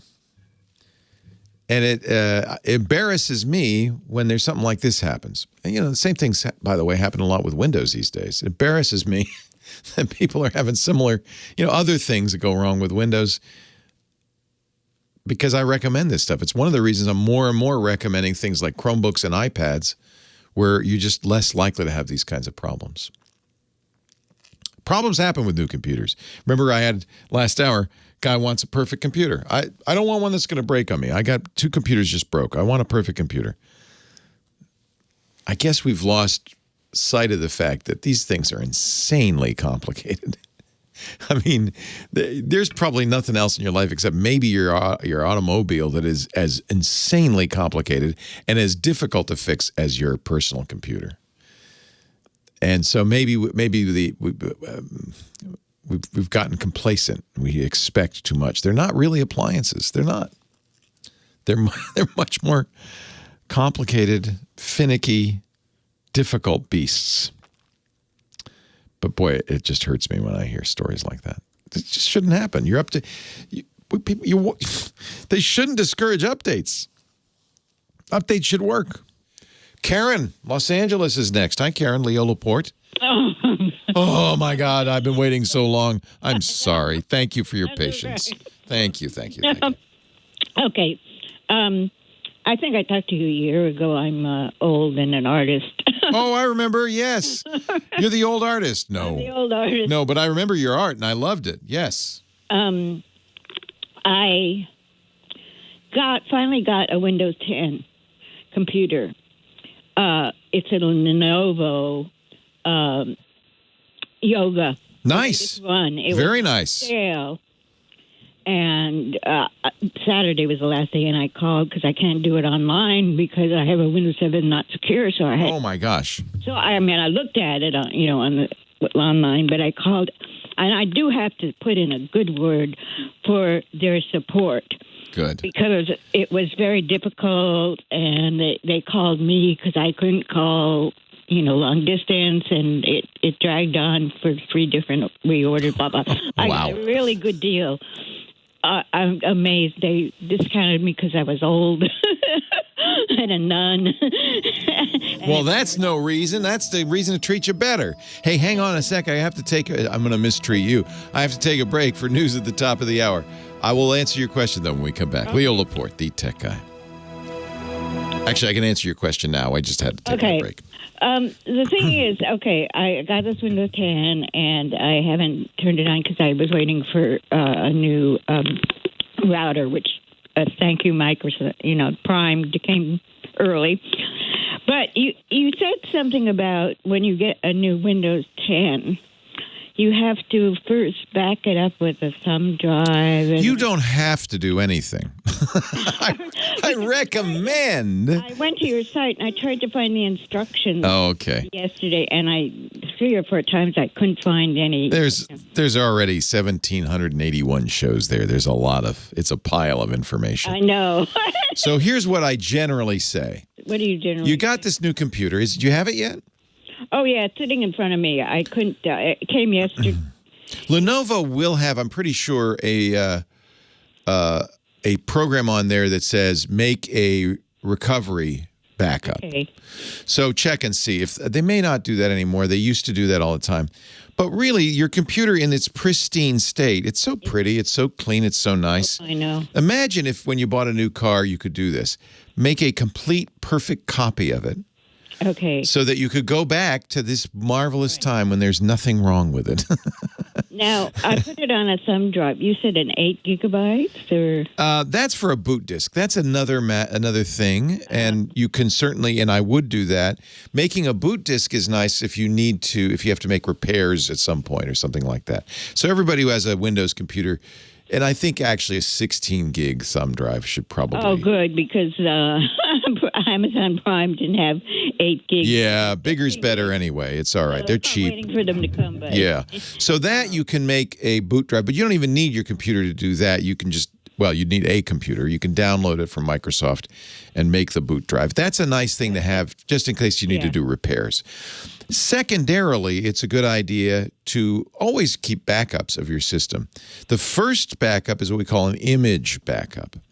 An image backup is like freeze drying the computer exactly as is. Okay. So that at some point, if something should go wrong, you can restore it very quickly back to its pristine, just got it home from the factory state. So now this is a good time to do that. Right. There are a couple of ways to do it. There is a simple way. Your computer has on it, they call it Windows 7 backup, which is very confusing. You know, it came with a Windows 10 Pro. I don't know. Yeah. Wow, you got a fancy one. Oh, I know. I'm telling you, it was on sale. Saturday was the last day of sale. I got such a good deal. Oh, I'm so happy for you. It's got, you know, what, the 9... i9 in it? You got wow, you got a fancy computer. And 32 gig, yeah. Oh, you got state-of-the-art. That's the latest one. And I love the yoga. I had a yoga too. In fact, I gave it to my daughter because a few years ago I bought it. But it tints so you can watch movies on it. It's really nice. And it's a touch screen, right? So you can draw on it? Yeah, with a pen. You can do your art. Yeah, and Lenovo's come with a pen. That's nice. Good choice. The sale was, even without my discounts, was really good too. Good. With the last day. But anyway, let's so, get back. This is there is built into your nice Windows. If you hit the Windows key and start typing backup, you'll find the backup stuff. And you'll see at the very bottom, looking for an older backup, go to Backup and Restore Windows 7. That's the one you want. It lets you make an image of the computer. Now, ideally, you'd make it on another drive, because one of the things this is useful for is if the whole thing dies, you still got this image. You could get a new hard drive and blast the image on there, and you'd be good to go again. So I would you'll see once you, so I'll give you the steps again, but you hit the Windows key, you type backup, it'll open up the backup control panel, and then at the very bottom where it says looking for an older backup, go to Backup and Restore for Windows 7. That's the one that let you make a system image. Once that Windows opens, you'll see on the left, create a system image. It'll also let you make a system repair disk, so you can actually use that to make the special USB key as well. So that's actually good to know. Now, my suggestion is that you make this system image on an external drive. So one thing you might want to get is a USB drive you plug into the computer. Because the backup, again, is most useful if you can use it, you know, even if your computer hard drive dies, right? So, I have actually 7. I have a couple of extra backup drives. Good. And they're USB. You can plug them in. Okay. Yeah. So you're going to make, so the image backup that it will make, and this is with Backup and Restore for Windows 7, which comes with your computer, weirdly enough, the image backup you make will go on that external drive. So it'll ask you where do you want to put it. You just say that external drive. The drives are kind of large. Good. Big is better. I mean, so that's not going to use up the whole drive. It won't use up the whole drive. It'll just put a file on there. But I can put other things on? Yes. Oh, okay, great. All right. And in fact, you're going to put another thing because that's when you first get it. Right. You're going to do one more image after you get it the way you like it. Install the programs you want, Right. clean it up. Of course, when we get a new computer, first thing we do, make it home, make ourselves at home. So before you use it too much, but after you've set it up, make one more image. That's the one you're going to use. That's the one that not only gets it back to the pristine state, but also gets it all to look like the way you made it all look. Whatever. So I would do the same things? Yep, same thing. And it's going to make a second image that is the system as configured. Now, remember, the minute you start using it, it gets out of date. So that's why you want to now start just doing regular backups. Those will save the changes you make from that point on. iDrive will do it, but you don't have to use iDrive. You could, if you're backing up to an external drive, that's fine. Because it's your art, I would back it up to iDrive or some off-site. Listen, I don't want to go into what happened, but I lost on the Windows 7. See, you know. Oh, yeah. You've learned. $3,000. Oh, I'm so sorry. So But that's why it took me a year to get a new one. But, just a question about iDrive. Will they back up a Windows 7 computer? Sure. Oh, okay, good. Okay, I'll go to this. The thing to remember, though, with cloud backup, people have sometimes unrealistic expectations. If you've got a big drive and you're uploading it, it's going to take a while, maybe even months. Because it doesn't want to use up all your bandwidth. It's going to very slowly trickle that stuff up to the cloud. So that first backup takes a long time. After that, it just backs up changes, and those happen very quickly. Okay. And similarly, the restore is slow. So it's not something if you're in a hurry. That's why I say you should have a local backup and a cloud backup.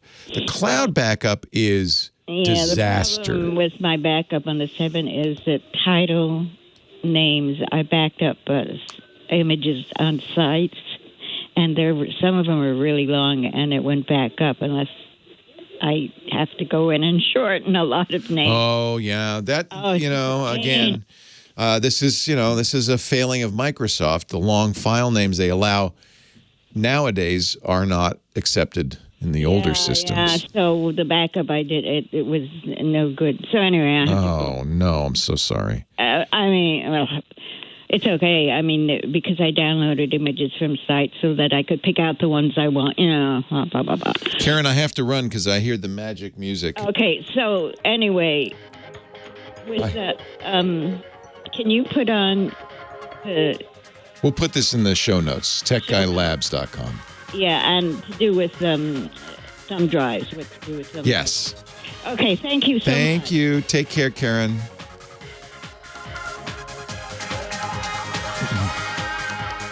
Well, hey, how are you today? Leo Laporte here, the tech guy. Time to talk computers, the internet, home theater, digital photography, smartphones, smartwatches. You know the rigmarole.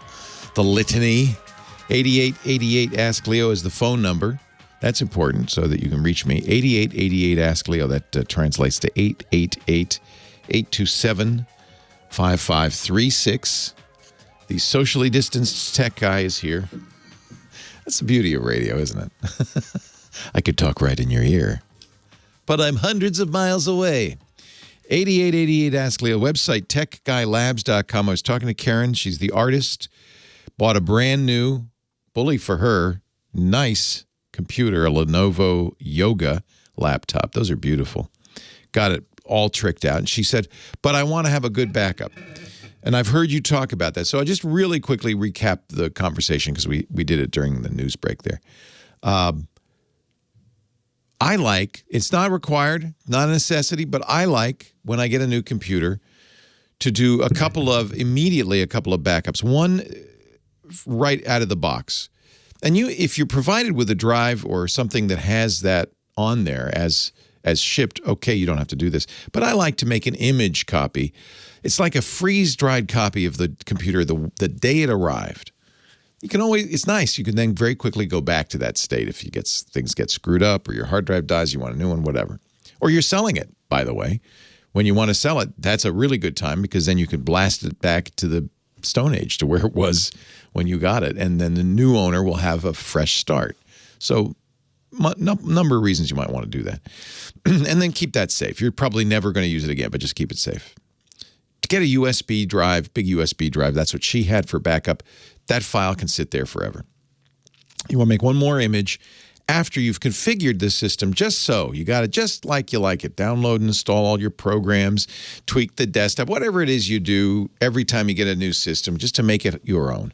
And make an image of that too, because that's the one you might use if you get a new hard drive, get back to the way it was when when it was brand new, but just right, all set up, perfect. Oh, it feels so good. It'd be nice, wouldn't it? If you get a brand new car, if you could make an image of it and restore it, that would be nice. Well, you can with a computer. From that point on, though, those images are instantly out of date, right? Because as soon as you do anything to the computer, that's not saved. Only the way it was. It's a point in time that you've saved. So you do need to, from now on, back up, which will back up anything you change. Those backups are vital. And, that you can use our sponsor iDrive for, of course, but there are plenty of other ways to do that. I always think it's a good idea to have a local backup as well as a cloud backup. The local backup is faster, it's more available, so if you just need a file real quick or whatever, that's definitely the way to go. Cloud backup is really for the disaster where everything went to heck. And because it's slow to make and it's slow to restore, it takes a while. You're doing it over the internet. So, it's not the quick and fast restore. It's the one for emergency. So I think we got her set up, but we will put this up on the show notes at techguylabs.com because I know it's a lot of information. You can follow along. Mike on the line, excuse me, from the Great Pacific Northwest. Hello, Mike. Hi, Leo. How's the Pacific Northwest these days? It's assorted in various climatic conditions. Yes, and from moment to moment, I hear. Well, I'm from one side of the state to the other. I'm in Washington State. We were always looking at moving to Washington State, my wife and I. I think when we retire, we might move up there. It's so pretty up there. Yeah, I really like it. Nice. Well, and you got your choice. East of the Cascade Mountains, you've got. It's very dry. I know. I've driven through it. Yeah, climate like it's desert, like Eastern California. Yeah, right. Not East LA. The Valley, what they call the Valley. Yeah. And then on the west side, you got Seattle. It's soggy, a little soggy. What can I do for you today? Well, I thought I was the last person with a working Windows 98 computer. You're not. You heard Jan earlier. She also has a Windows 98 computer. I'm listening on, get this, on the radio. Wow. And, not downloading it. I am the tech guy on the radio. That's for sure. And the station I'm listening to plays you an hour behind. So I know you've come up with a solution for it already. No, please. I'd love to hear what your solution is. I guess I'm the second to the last person with a working 98. Yes. Do you use it for anything? I keep it going because there's a couple of old games I like to play now. Yeah, there are. In fact, a lot of people, in order to play those good old games, they do emulators or they use special software. Yeah. But you want the authentic experience. Well, see, I still have the machine, so why not? Why not? And it still works. Yeah. What game what is the old game you favor the most? There's an old game I like to play now and then called High Octane. Oh, yeah. It was racing hovercraft. Nice. That sounds like fun. It was like it wasn't the first 3D, game. It was like one of the first. It came out in 95. Yeah. You're lucky that you have that Windows 98 machine because I was just looking on good old games, GOG.com, and they don't have it. A lot of people want them to get it. They don't have it. I guess it's up to the manufacturer. Yeah. Now, Jan sounded like the type of person who probably didn't want to open up her machine. Yeah. And that was I ended up recommending that she open the machine, take out the hard drive. Right. And use an adapter so that she could access it. So you have a better way to do this? I was thinking that's probably the best way to do it. But she just sounded like she didn't know if her printer was. She didn't know if her printer was connected to the serial port. I know. I guarantee it's connected to the parallel port. Yeah. No, I know. This is asking for trouble. So is there a better way to do this? No, it's not a better way. It's a clunky way. Alternate way. Okay. Yeah. She can box up her floppies, put her pictures on floppies. Yes. Box them up, mail them to me. I'll put them on my machine with my working floppy. And get this, Leo, I can get on the internet with it with, get this, dial up. Wow. You are living in the 90s, my friend. I am living in the year... Early 90s. Living in the year 2000. 2000. Yeah, 98 actually, right. It came out in 98. Wow, that's fun. Dial-up modem and all. Do you have high-speed internet or no? You have to use dial-up? No, it's dial-up. Wow. I have high-speed internet on my phone. So every morning you get up and you hear... No. I hardly ever use it anymore. Yeah, I wouldn't either. I just still have it. Wow. That's the only way I can get that machine on the internet if I want to get something off my hard drive without opening it up. Well, Jan, if you're listening, there's a guy in the great Pacific Northwest named Mike who says if you want to mail him a couple of hundred floppies... Now she said she didn't have that many. Yeah, the problem is, a floppy is what, 1.44 megabytes. Right? Yeah. Is that my memory correct on that? That's right. Well, there are a lot of JPEGs that wouldn't even fit on a floppy. That's true. And the other problem is she probably doesn't know how to use the software that can split those pictures up. Oh, yeah. You have to remember that? You have to use a zip program to span disks. Remember those days? I used to use a program called HJ Split. Yeah, I remember that. That would split files up into size chunks. Yeah. And actually, if she zipped them, you could then span the zip file and send you a bunch of floppies with a zip file spread across them. That's the problem with, it's not a problem. It could be done, but you wouldn't save much space because JPEG. Right, they're already compressed. Yeah. So, your floppy drive's pretty reliable? Do you have a bunch of hard-sided floppies? I haven't used it in a while. Yeah. I have no reason to believe that it's not working. Remember You know what? Probably the better thing for me to do before I called was to try it out. Check. Yeah, before you offer this to Jan, you may be in the same boat. I think we found a way to do it that'll probably be a little faster. But, Mike, I greatly appreciate the offer. Enjoy High Octane. You know what? Now that you've mentioned it, I wouldn't mind playing that again myself. Yeah, it's kind of fun. I'm going to have to find an emulator. You can play it in DOSBox. I've heard people play it. Okay. And I do think they came out like on the Sega and the PS1, if I could find an old PlayStation. But the other thing, if you play it on DOSBox, you're going to have to slow it down. Yeah, right. It doesn't understand. This computer's too fast. Holy moly. Yeah, it'd probably be hard to fly that hover car. I got a friend to try it out in DOSBox, and it played in Fast Forward or something like that. Hey, Mike, a pleasure to talk to you, an old timer. I bet you live somewhere beautiful, though, I bet, right? Yeah. Good. Did you enjoy your trip down memory lane? I did. I really did. I know all the youngs out there going, what are they talking about? Get these old guys off the radio. What's radio? Thank you, Mike. All right. Have a great day. That's one of the fun things, actually, about computing. And I don't care how old you are. Even someone as young as Professor Laura, you remember the stuff you used as a kid.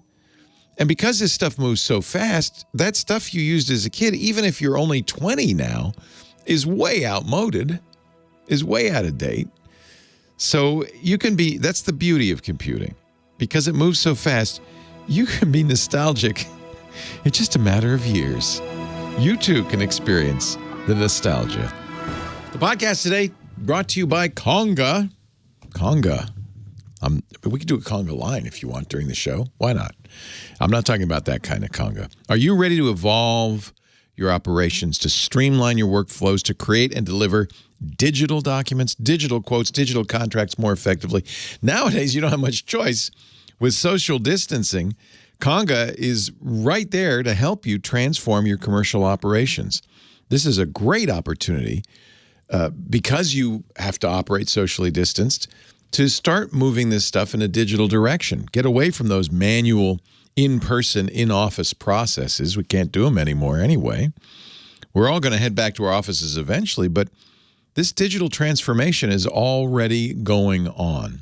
It's more than an aspiration in modern business. It's really a non-negotiable requirement, and that's why I'm telling you about Conga. It offers the most robust solution for digital document, process, and commercial excellence transformation. Their end-to-end digital document transformation suite can help you automate and optimize your daily documents and contracts, saving you time, closing business faster, empowering your teams to work with more purpose. And the best thing about Conga, it already works with the tools you're using. Let's say your Salesforce. Conga Composer can create digital documents from Salesforce automatically, quickly. That means no errors. It's done every time. You can create beautiful templated documents. You choose the template directly from Salesforce. No more transfer by hand of information or filling in forms. It's just automatic. And Conga can pull from any CRM or any system of record perfectly every time, no errors. And you get to deliver documents in really almost any format you want, by almost any method you want, store them where you want. That's completely flexible. Some of the advanced features for Composer Enterprise include real-time document notifications, so you'll know when the recipient received it, when they opened it, when they were engaged with it. It makes follow-up a lot easier. You don't have to, and they don't get to say, I didn't see it, I didn't get it. We know you did. With Conga Batch, you can consolidate, schedule, and deliver the documents you create with Composer. You choose how you want to send it, how you want to launch it, when you want to do it, whether it's automatically or on demand. You can do it for multiple documents at once. I mean, you can imagine. This is really kicking your business into the 21st century.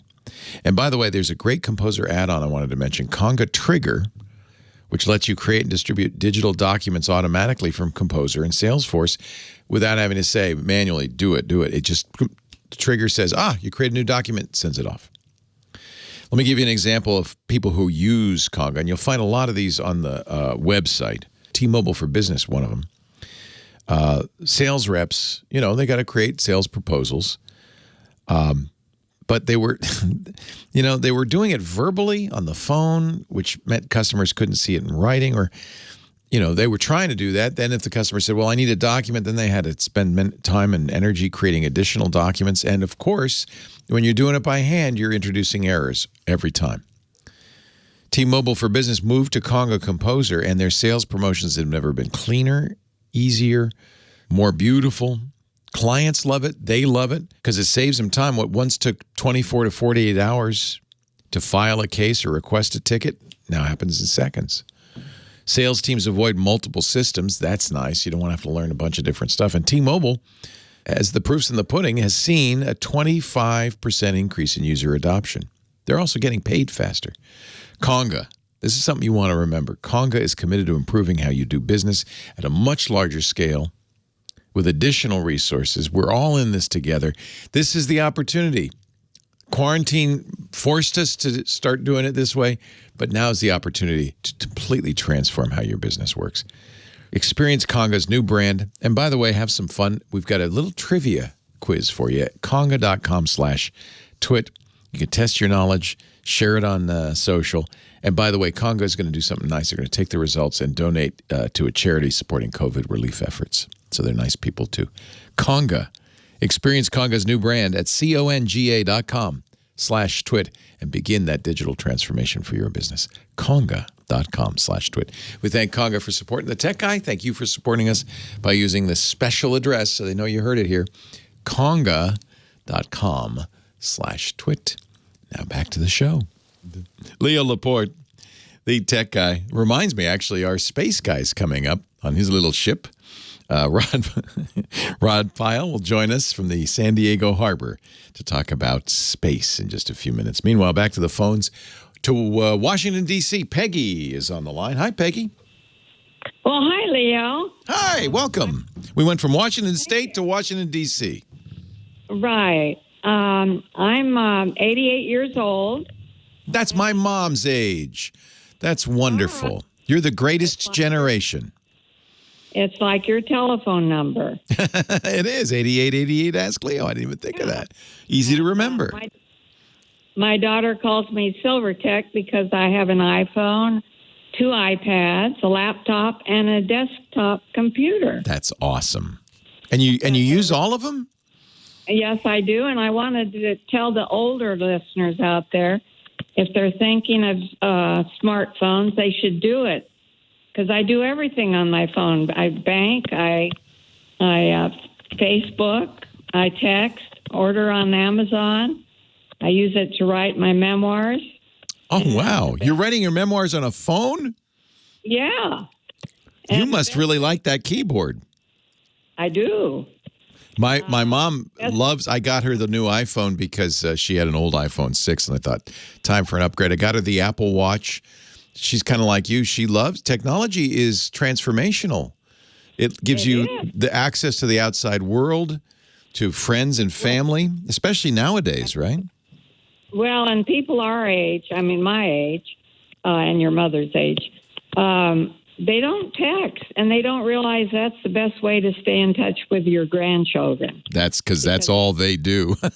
That's all they do. And if you want an immediate response, you've got to text. It's really true. Don't email them. They never read the email. But if you send them a text, almost guaranteed they're going to open it, right? That's right. That's right.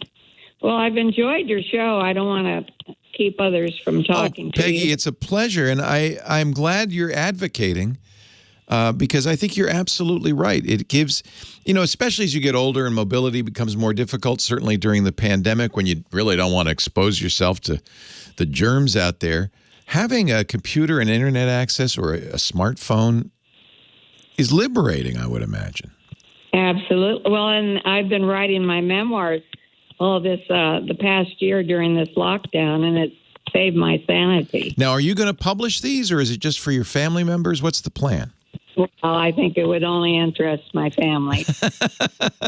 You weren't a spy for the OSS and stuff like that? Right. No. Okay. A can dancer on the French Riviera? Nothing crazy like that? Of course. Hey, it's a pleasure talking to you, Peggy. Thank you for calling in. I really appreciate it. Yeah. Take care. And I agree 100%.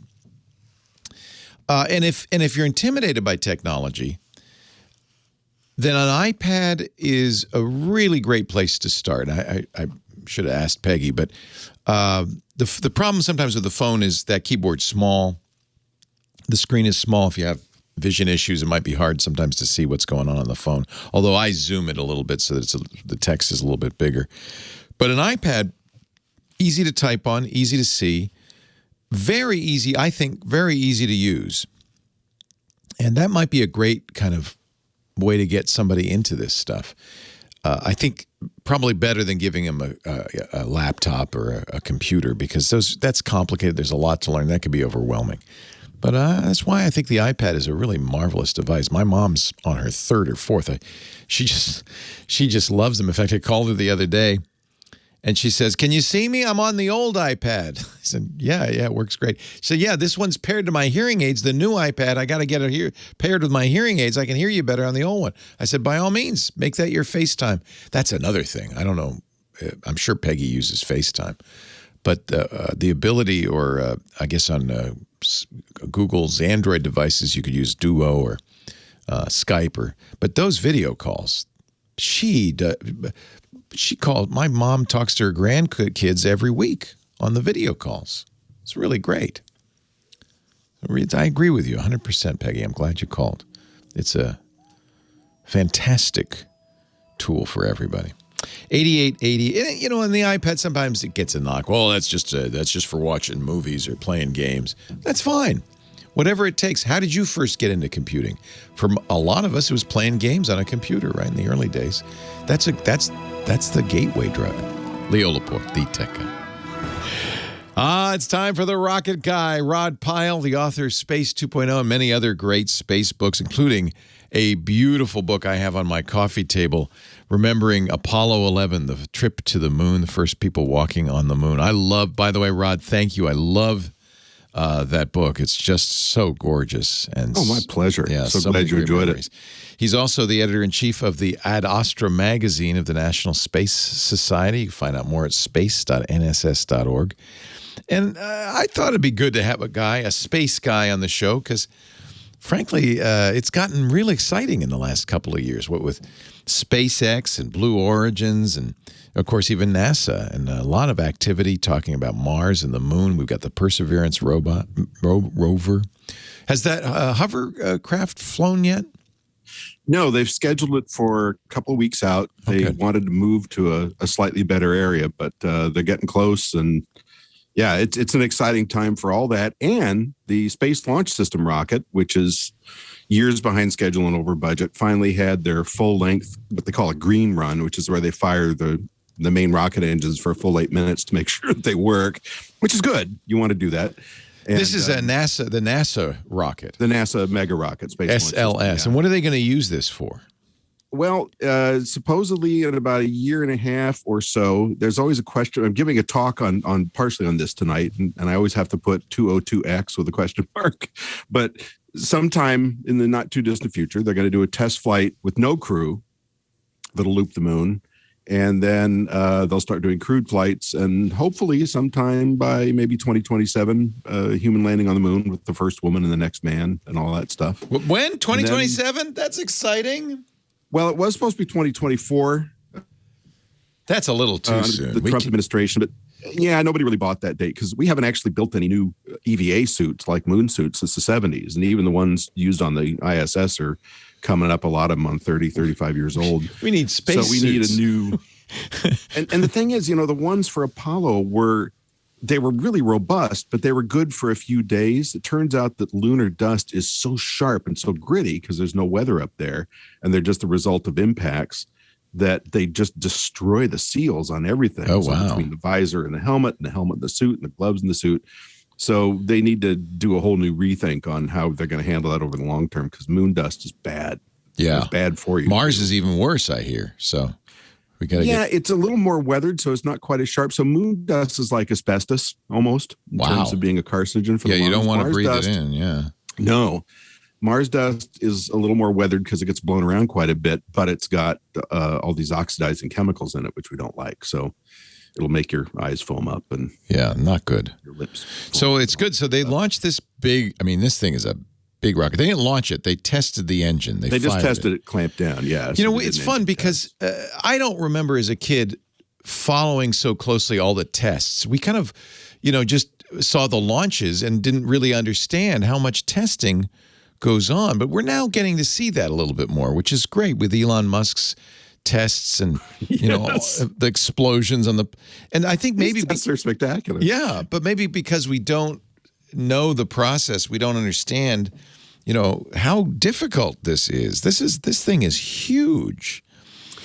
It's big. So we're talking about the Space Launch System. It's very big. It's a little bigger than Saturn V, at least in terms of power, if it has the right upper stage on it, which isn't ready yet. But, it's based on shuttle era technology. So the 4 engines on the main stage are shuttle engines because they wanted, the argument was, well, we'll have some reusability and we've got a bunch of them sitting around. Turns out they have about 16 or 18 of them sitting around. So it's enough for 4 flights. But the bulk of the heavy lifting when it's leaving the ground is in those 2 big solid rocket boosters on the side that you recognize in the shuttle. So there was some legacy there, but it still turned out to be very expensive and it's just taken a long time to do. Once it's ready, it's going to be very capable for moon and possibly Mars missions, but it's also expensive. It's somewhere north of $1.5 billion per flight. Whoa! Whereas, and as you've noticed, between the 2 green run tests they did on SLS, which are many months apart, and admittedly, Starship is at this point not built for a crew, right? It's not man-rated, quote unquote. But he's flown that thing about 5 times in that same period of time. Yeah, Elon's got a much SLS faster tested. test cycle. Yeah, and he really believes in this fail forward thing. So it's just two different approaches. He blows up more rockets per. Yeah, and we don't want the SLS to blow up. No, too we want it to expensive. stay. Yeah. And it's worth mentioning. I mean, the Saturn V did do quite a number of. I mean, gosh, for those main engines, the F1, they probably did many hundreds of tests because they kept exploding. This was from the late 50s on. But in terms of flying it, they only flew it about 3 times before they sent up a crew. So that was pretty brave. Those guys that went up on Apollo 8 were holding their breath. And also, of course, on Apollo 8, it's worth remembering that had that smaller engine on the back of the service unit that hooked up to the command module not worked, they'd still be in lunar orbit. And that would be a very bad thing. Was it you who told me that John Glenn was told, well, it's about a 50-50 chance you'll blow up? Wow. I mean, I know he's a hero, but wow, those are not great odds. Because Alan Shepard was a brave guy. He went up on the first Mercury, which is on a Redstone missile. But the Redstone was basically a rewrapped design very similar to the V2 from World War II. So it was very well understood and very reliable. The Atlas was having all kinds of problems. And as I think I mentioned before, the Atlas is made out of similar metal to what Starship is, very thin stainless steel. In the Atlas's case, if it didn't have fuel or some kind of gas pumped up in it, it would collapse under its own weight. It was so thin. One thing, when people watch these rocket tests and especially rocket launches, they see huge billowing clouds of what looks like smoke. I only recently learned that's not smoke. That's steam. Yeah. It's water vapor. It's steam. If it's a solid rocket test, it's smoke. But if it's the main engines from the shuttle, which is what's powering SLS, then it's steam. And where does that steam come from? Hydrogen fuel being mixed with an oxygen oxidizer. So it's creating water. Water vapor. Wow. Wow. It's kind of a reverse fuel cell almost, and it's really spectacular if you ever get a chance. I mean, a launch is, of course, the ultimate thing. You want to go see that. Someday I'd love to go down to the Cape, and because I hear it's just, even though you're miles away, the rumble and the roar and the sight is just spectacular. Yeah, and I never saw a Saturn V launch. I begged my dad to go see Apollo 17, but he just gave me that funny look that you got when you're a space geek from a lot of people. Dad! But I did see 2 shuttle launches. Oh, nice. And those are spectacular. And for you can just drive down to Vandenberg. That's true. And I've been driving down the I-5 when Vandenberg's launched missiles, and it's quite a sight. You look it's out, a bit of a surprise. Yeah. Oh my God. Are we at war? No, just and the cool thing about Vandenberg is you can pull off on some of these side roads, and you're easily as close as you are at the best viewing sites at Kennedy.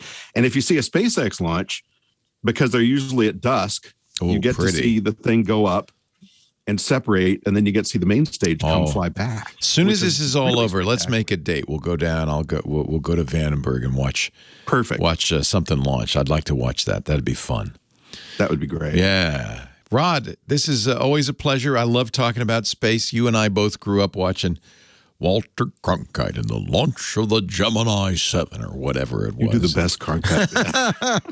Man, you never hear anybody do Frank Reynolds, though. No, you never hear anybody do Frank Reynolds. But I liked Frank Reynolds, too. He was really great. Yeah, he was good. So if you want to find out more, of course, space.nss.org is a great place to find out about space exploration. Become a member. The Space Society is really a great kind of private organization helping, promote the idea of space.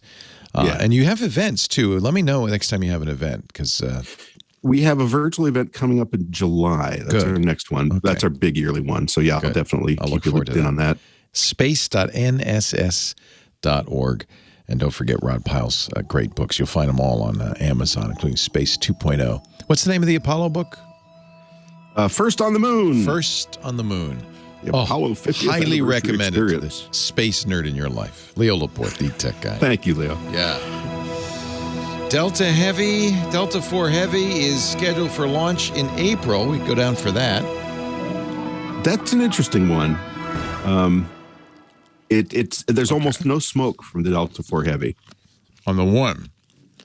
There's no smoke? Yeah, I forget why. There's something to do with the composition of the nozzles or something. You see this orange flame, but very little smoke on those launches. But it's big. I mean, it's 3 tanks. I'll go for a sets of nozzles. SpaceX launch. I want to see an evening launch. You want to see it come back home, huh? I actually watched one of those from Alhambra, from the top of a parking structure at a movie theater. Oh, wow. And it was beautiful because you could actually see with the naked eye the first stage separate and the flyback. Oh, because my God. it's firing all the way, right? Oh, that would be So cool. You could actually watch it. What and fun. the plumes are a different color, so it's really, really quite cool. John says, go for the launch, stay for the scrub. How often do they scrub? SpaceX, not very often. ULA, because they have a perfect record they want to maintain, and they're often high priority military launches a little more. The shuttle used to scrub all the time. I once sat at the Cape for 10 days waiting for a launch and just ended up. Yeah, that's I finally had to go home and never left the ground. Yeah. That was discouraging. Yeah. But, I mean, you're, the Kennedy Space Center, so that's fun. There's plenty to do. Well, there's that. Have you been to their museum? No, and they just did that Apollo 11 command center launch, and I really want to see that. The right at Houston, did they just do that? They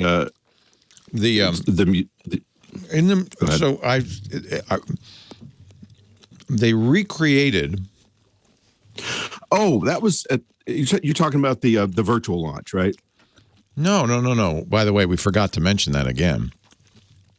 No, somewhere, I think it's Houston, they recreated the command center. There's rusty Coke cans and stuff. No, it's the original one, which I ran an executive training out of there for a couple of years in about 2010 before it had been restored.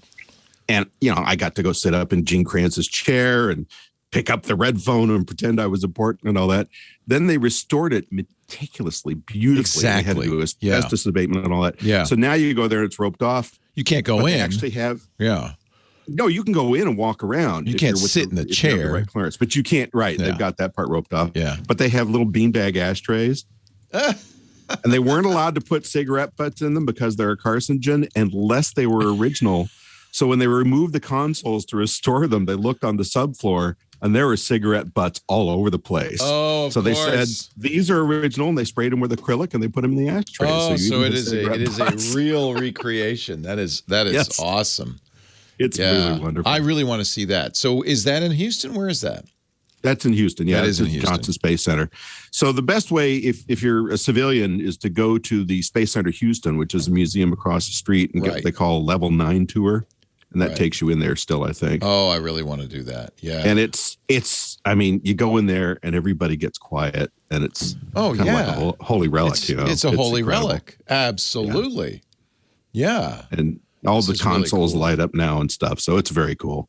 They totally, Yeah, here's an ashtray, coffee cup. Yeah. The little plaid beanbag ones are my favorite. That's hysterical. So 1960s. Oh, God. And those guys are just sitting there smoking like a chimney. Oh, my God. Oh, yeah. Pipes and even cigars. Yeah. So you can imagine what that room smells like. Well, I remember they lit up cigars with the success, right? Yeah. That's really cool. And stood there and breathed that stuff for an hour. This is really cool. All right. That's another goal. I want to watch the launch, and I want to go to Houston. We'll do Thank that you, too. Rod. Have a good one. Thank you. Take care. Bye-bye. Thank you, everybody, for letting me do this thing every week. Man, I am a lucky fella. Thanks to Professor Laura for keeping us musically entertained, our musical director. Thanks to Kim Schaffer for getting you on the air, most importantly. Thanks to all of you who call, and those also serve who merely sit and listen. Really appreciate it. Couldn't do it without you. Time for a couple more calls before we wrap this thing up for the week. Gary on the line in Buffalo, New York. Hi, Gary. Hey, Leo. How you doing? I'm great. How are you? Good. I've had my second shot now for about a month. So. Oh, you're feeling great. I'm so jealous. I got one. Get the other one in about 3 weeks, and then another couple of weeks, and I'm going to go out and party. Going to spring break in Miami. No, I'm not. Definitely not. Not going to do that. No. I had no side effects, so I hope it worked. Oh, yeah. Good. I know. It's funny. I have mixed feelings. The side effects are not fun, but on the other hand, I want to know it worked. Yeah. Yeah. Good point. So here's my problem. I've got two internet services, T-Mobile and Spectrum. Okay. And I need it because I work from home, and now I've been working more from home. Yeah. Almost everything. And I've been using a Speed Iffy to combine them, and not so much to increase any speed because the T-Mobile is only about 50, and the Spectrum's already at 250, so it's not an issue. But it to act as a failover, I guess it's called, so that if the T-Mobile goes down, you're not bonding them. Yeah, no, I just need it so that it keeps working. Yeah, so if one goes down, the other one clicks in. You could bond them, but you're right. The Spectrum's fast enough, you probably wouldn't see much improvement. So. But the problem is that Speed Iffy, it goes through a VPN, and what I'm discovering is that when I'm doing Zoom, there's this audio lag, like the old 1960s. Oh, because of because of the hops. Yeah. Yeah. So I was trying to find a solution, and I've come across what I think is somebody to get a failover router. And I was wondering if you could do this in hardware. Absolutely. So, I don't know if it's Speed Iffy or Speedify, but either way, it is SPE. I'll call it Iffy. I like Speed Iffy. That's a little commentary. SPEDIFY.com. They say use all your internet connections at once, but it is a VPN, is what it is. So, because bonding two connections together, you've got to do that in hardware, really. So, and you're right, many routers will do the failover thing. I have a Ubiquiti router, the UDM Pro, which has two WAN ports. WAN is, of course, the wide area network, your access to the internet. So I could plug in two different connections, and if one were to fail, it would fail over, and you have zero latency. You don't have any of that issue that you're having with SpeedIffy. So it's because it's a VPN. It's essentially going through additional servers, and that can slow it down. And even the slightest slowdown can impact things like real-time phone calls or Zoom or something like that. Go ahead.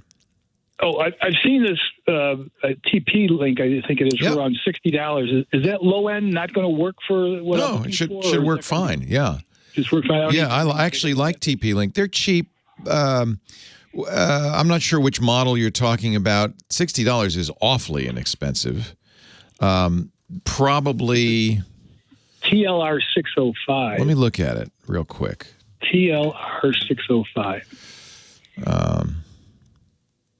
Yeah, because it's hardware only. It's not Wi-Fi. It's just, it's a very simple router. The truth is, Ubiquiti sells the Edge Router X for about that price as well, and it's very similar. It's Ubiquiti? Yeah. This looks fine. I am not familiar with it. I have a lot of TP-Link gear. I think their stuff is very good. I would look at reviews, but it looks like it's exactly what you want. And Ubiquiti also sells something called the Edge Router X. Very similar. 4 ports plus a WAN port. Very, very similar. Yeah. This looks good, actually. I might have to get one of them and try them out. Because it's hardware only, it's less expensive. It doesn't have to worry about a radio and all of that stuff. And if this has failover, that's exactly what you want. I would just hook my mesh Orbi system into that, right? Yes.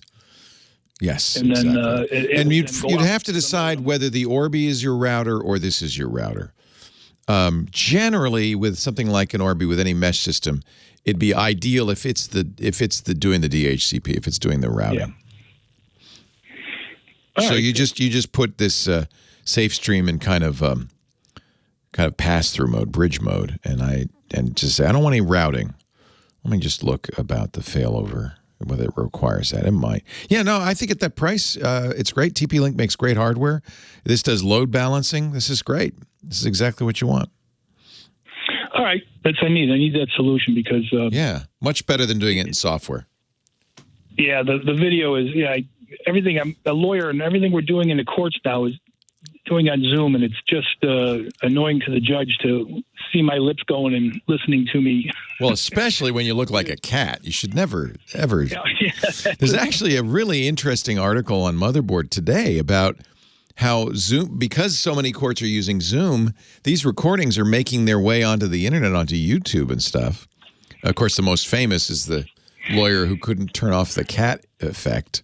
Yeah, but that has to be released by the court. As lawyers, we'll get in a lot of trouble if we. Yeah. We're not allowed to record. There is a long tradition of, court. In most cases, court hearings should be public, so the public can pay. Yeah, and so making these Zooms public seems fine to me. But on the other hand, there is this issue. This is somebody's worst day of their life, and maybe you don't want to put that on the internet. It's an interesting challenge. But locally, they're using Microsoft Teams. Teams instead. Yeah. Yep. It doesn't much matter, really, as long as you get a decent signal. Is it a lot harder to practice in that situation? No, it's getting easier every day. You get used to it. When you're in the courtroom, you got the eye contact. There's body language. Yeah. Do they do jury trials with Zoom? There have been some, but they're not doing it in my area. That would be hard, because I think the jurors very much want to see the defendant in person and watch the witnesses in person.